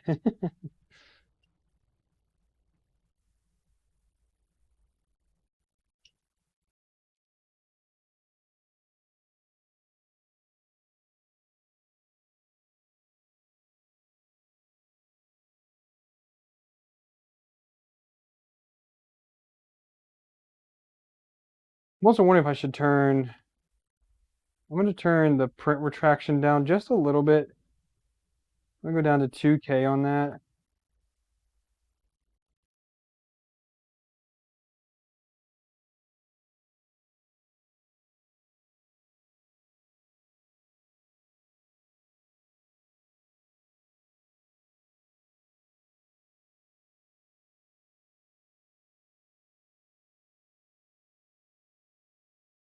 See how this goes now.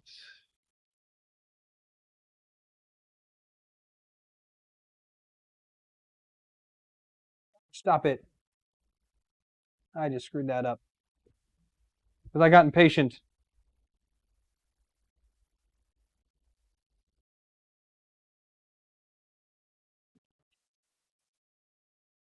Can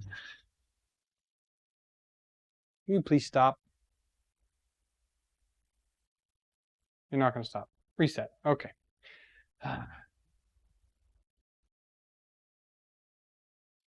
Getting patient. I screw something up.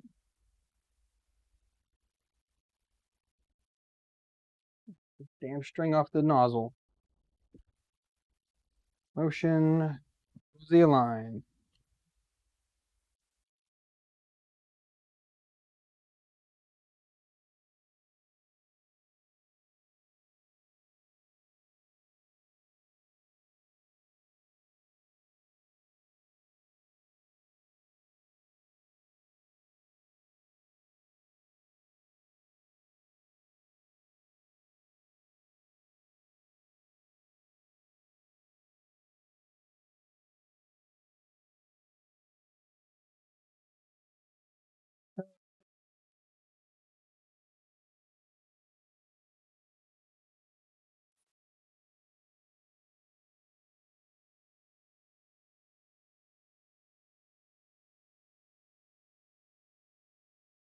Okay.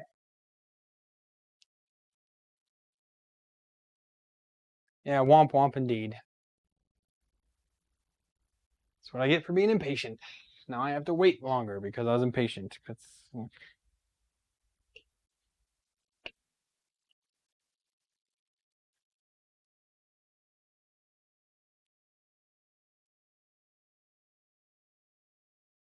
do do do do.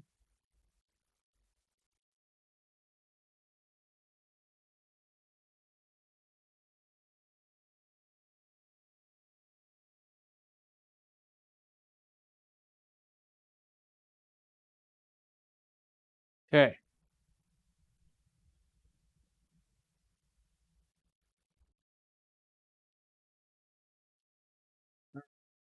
I'm gonna let that start. I'm gonna get a drink real quick.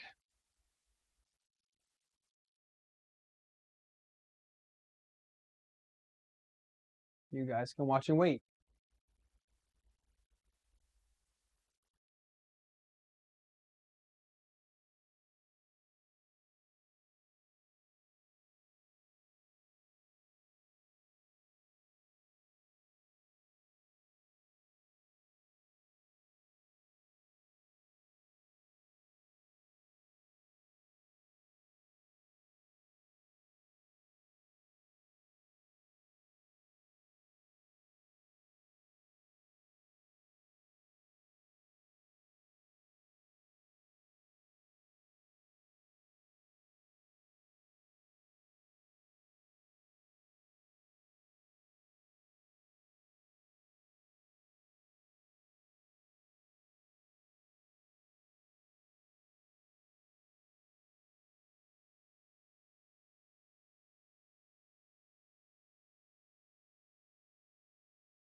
I think I just snap because I'm getting hungry.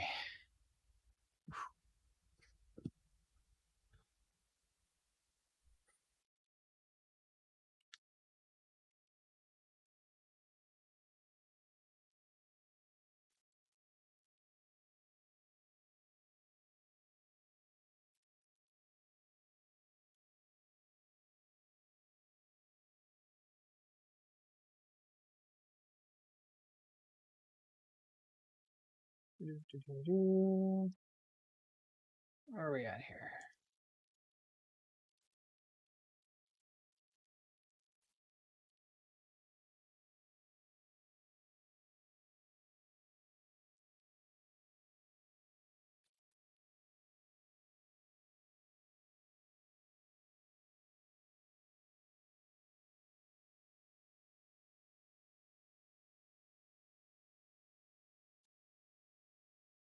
Create the nozzle now.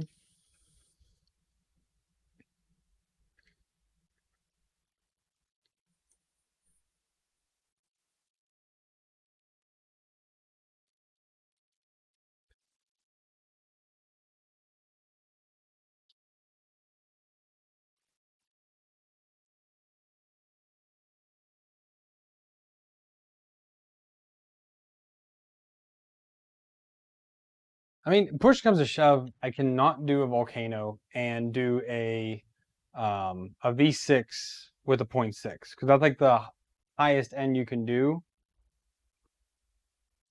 I really want a 0.6 millimeter nozzle though. That's like the sweet spot of like large layers, but like fairly easier. I am loving it on the Sidewire X1. I have a hardened 0.6 millimeter nozzle from TH3D, and the thing prints like butter. Prints great, especially TPU. Prints really good TPU on that printer. I just want to get another 0.6 millimeter nozzle in the works, but this is just.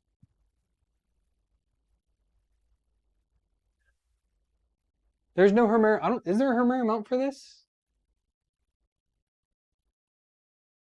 I could try Dragon 2. You know, I'm. I don't know. Again, I was trying to obviously cheap out with stuff I already have. I already have a V6. I already have the Volcano here. And I was like, well, I'll just put a Volcano on there because I have it. Either way, I don't have a nozzle for either of those.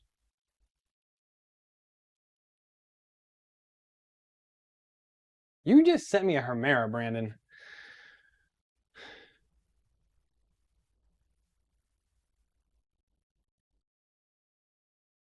I have no idea how that would hook. I don't know if there's a mount for this even for a Hermera.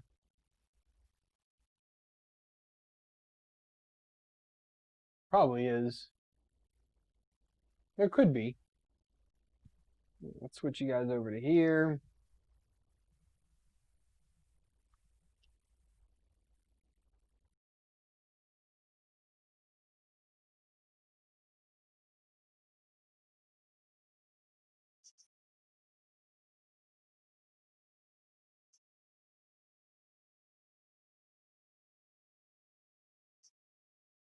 A little bit extra filament on the back side of that nozzle. It's got to come off.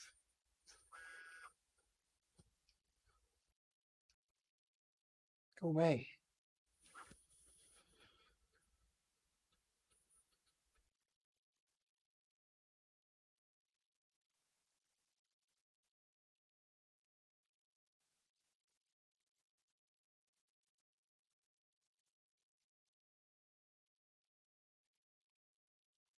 Yeah, we're also assuming though that I can get my crap together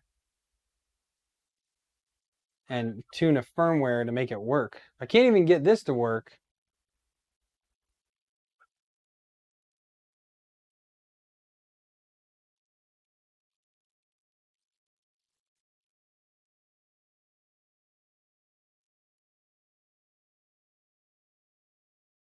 I'm sure Aaron can whip up a ABL mount for a Hermera if I asked him really nicely.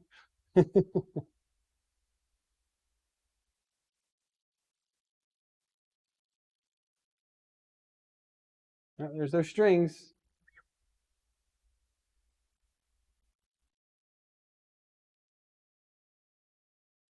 So we're going to try a higher retraction.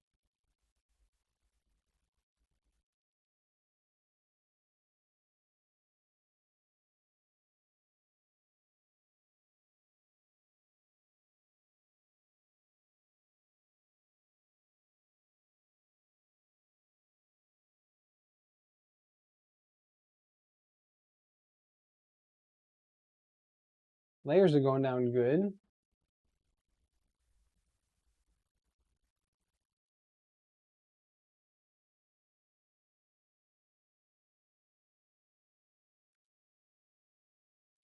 Okay, this is, I put up to from 1.5 to 2.5 on retraction.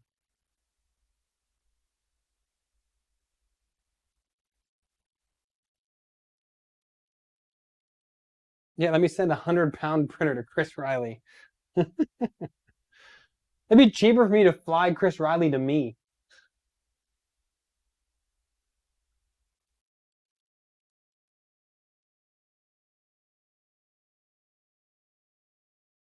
Well, the corners are all filled in without linear advance. That's nice.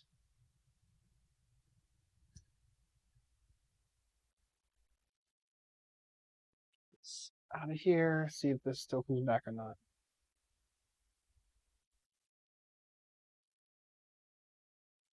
like 2.5 might be it.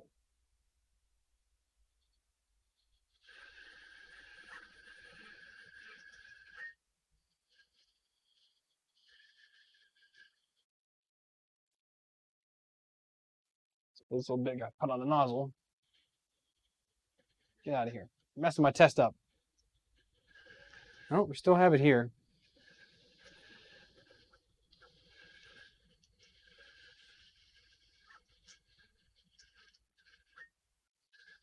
All right, let's try taking the temperature down a little bit now.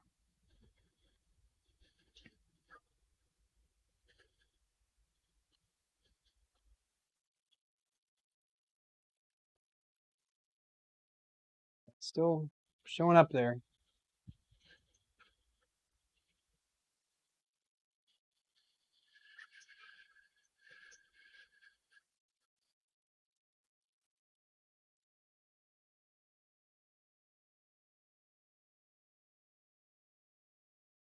Gunner, linear advance is off.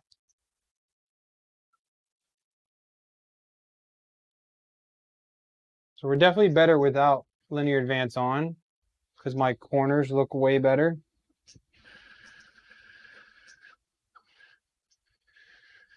But I'm actually going to up retraction a little bit higher.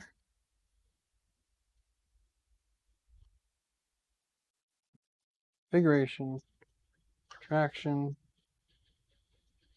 Let's go to 3.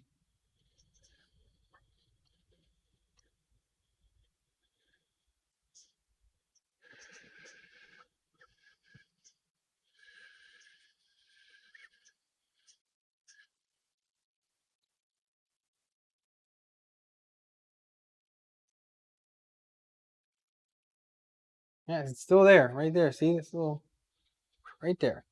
Go away. Stop doing that.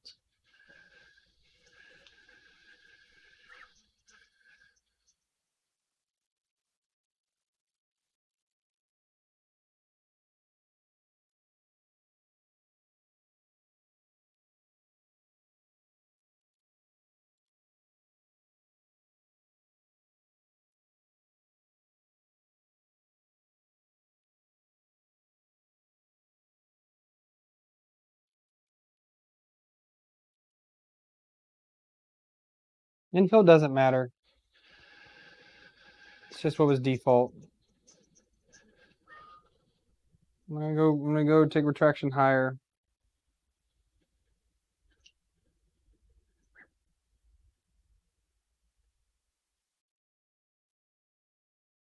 Maybe 3.5.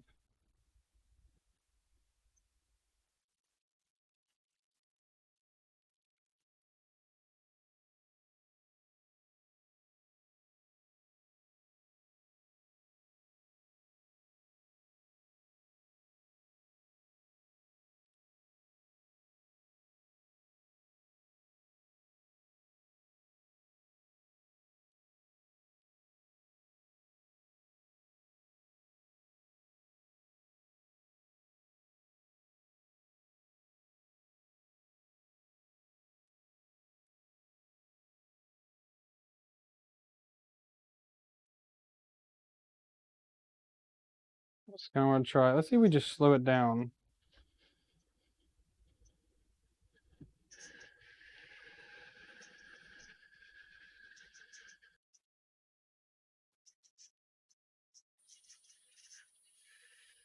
Definitely still there with that. Slowing down to nothing.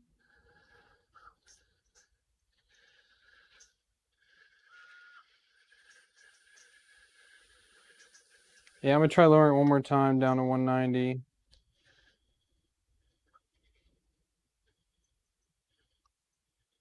Just feels it because on the Sidewinder X1 with a Volcano nozzle and a 0.6, a Volcano Hotend and a 0.6 millimeter nozzle, I print PLA at 230 at 100 milliliters a second on the Sidewinder X1. I don't get why that works so well and this works so poorly.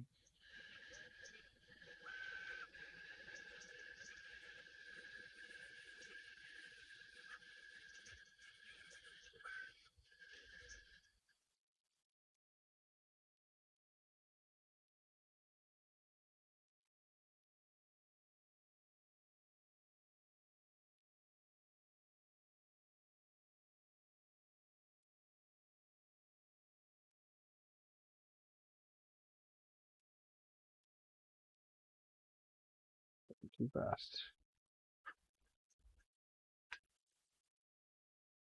I mean, still have it at 190. There's no change at all. Ryan, no, I don't have a push slicer profile for the X1. Just a yeah. See, we're delaminating now at 190. All right, stop. Stop.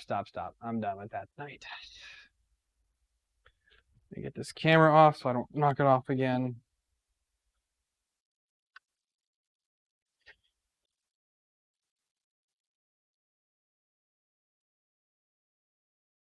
All right then. Well, that clearly didn't help at all.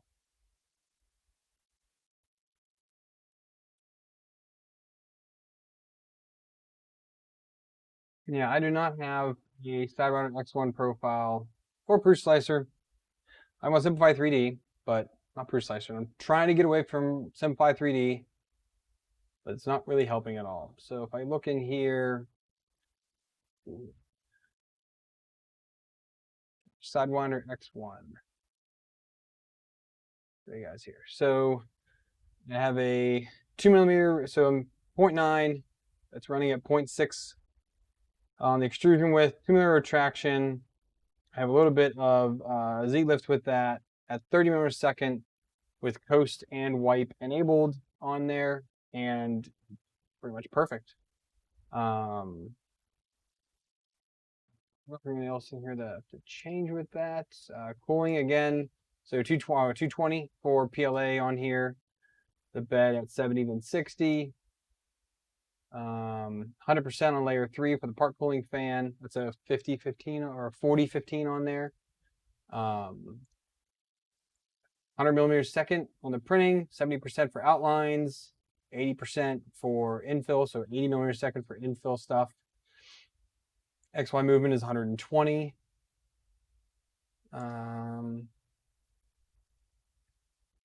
Yeah, I mean, it books, and then I have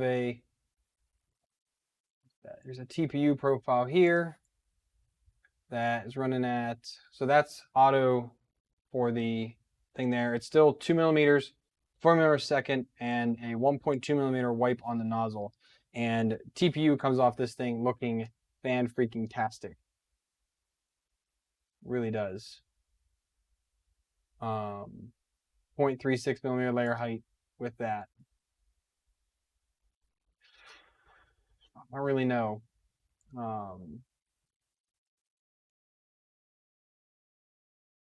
The linear advance, I think it is enabled on this one, on the firmware that I have on here now. Goes slow, but works so good.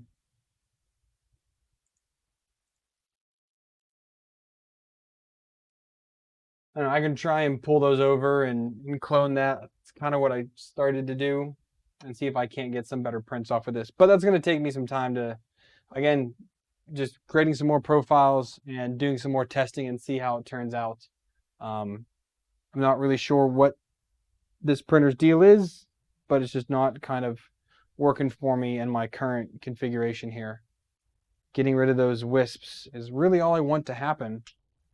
And it looks like at my current speed, 200 millimeters a second is the lowest, or at 200 C is the lowest I can go. 190 is complete delamination. The infill's not even connected on this. Turn that off, that's annoying.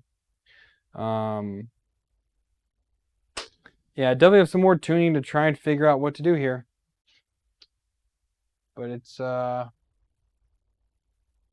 working out the way I wanted to. So Ron, I have tried Idea Maker. Aaron ported over my Simplify 3D profile into Idea Maker, and I've been tweaking that. I said at kind of beginning of the stream, I really want to use Push Slicer. I'm liking that more for all my other printers. I'm trying to use that right off the bat. When I get a new printer in, I create a profile with Push Slicer and go from there. Idea Maker, I'm starting to learn the different things to tweak and where they're... I know what to tweak for the most part. It's finding out where it is in Idea Maker, because you have to have the printer profile, the filament profile, then the filament template, and there's just so many layers that it's a little difficult. The learning curve is pretty steep, in my opinion. Idea Maker learning curve is actually really steep. So I just have to learn it and figure it out from there. But even in Idea Maker, I was still getting these wisps. Yeah, no good, Jim. So I think I really do think it's a firmware thing and a slicing problem. It's not the hardware. It's just figuring out how in the world to get it to work together. Or it could be the nozzle. So I'm going to go ahead and order in a 0.6 millimeter nozzle X. So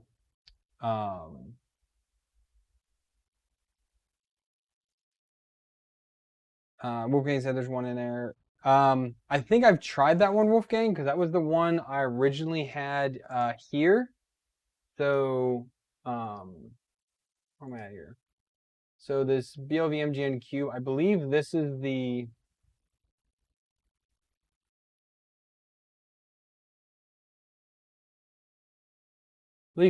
one that I had started with that was from the Facebook group. I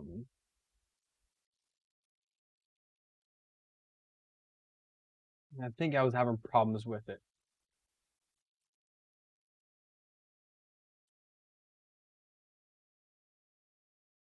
I tried lots of nozzles, Ryan. But when I went with back in the beginning of the stream, which I'll probably have to go back and rewatch now because I'm kind of forgetting what I did 3 hours ago.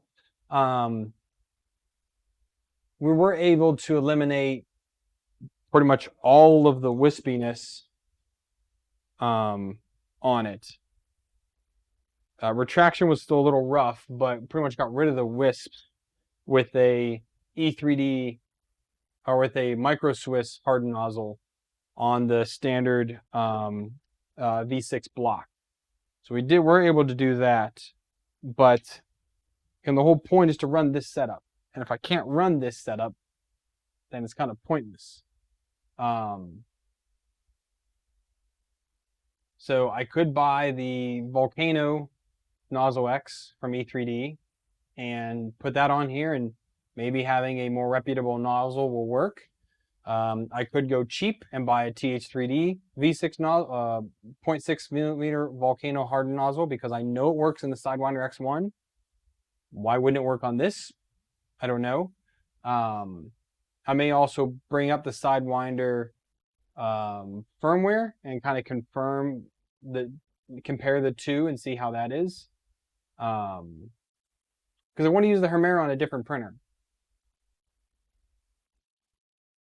I was going to use the Hemera do a bare Mera because I have some other machines I'm building, and I'm going to build a 350 millimeter tall bare because I have everything for it. It's going to be Optimus Prime is what it's going to be. I was going to put the Hemera on that, but I don't know.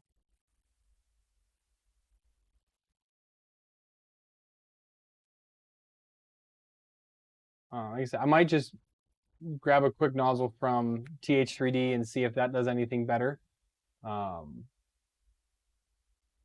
I could do that, Ryan. That's actually very smart of you. I didn't really think about that right now. Yeah, maybe I can try that. Take this one off because this is a what do I have in here right now?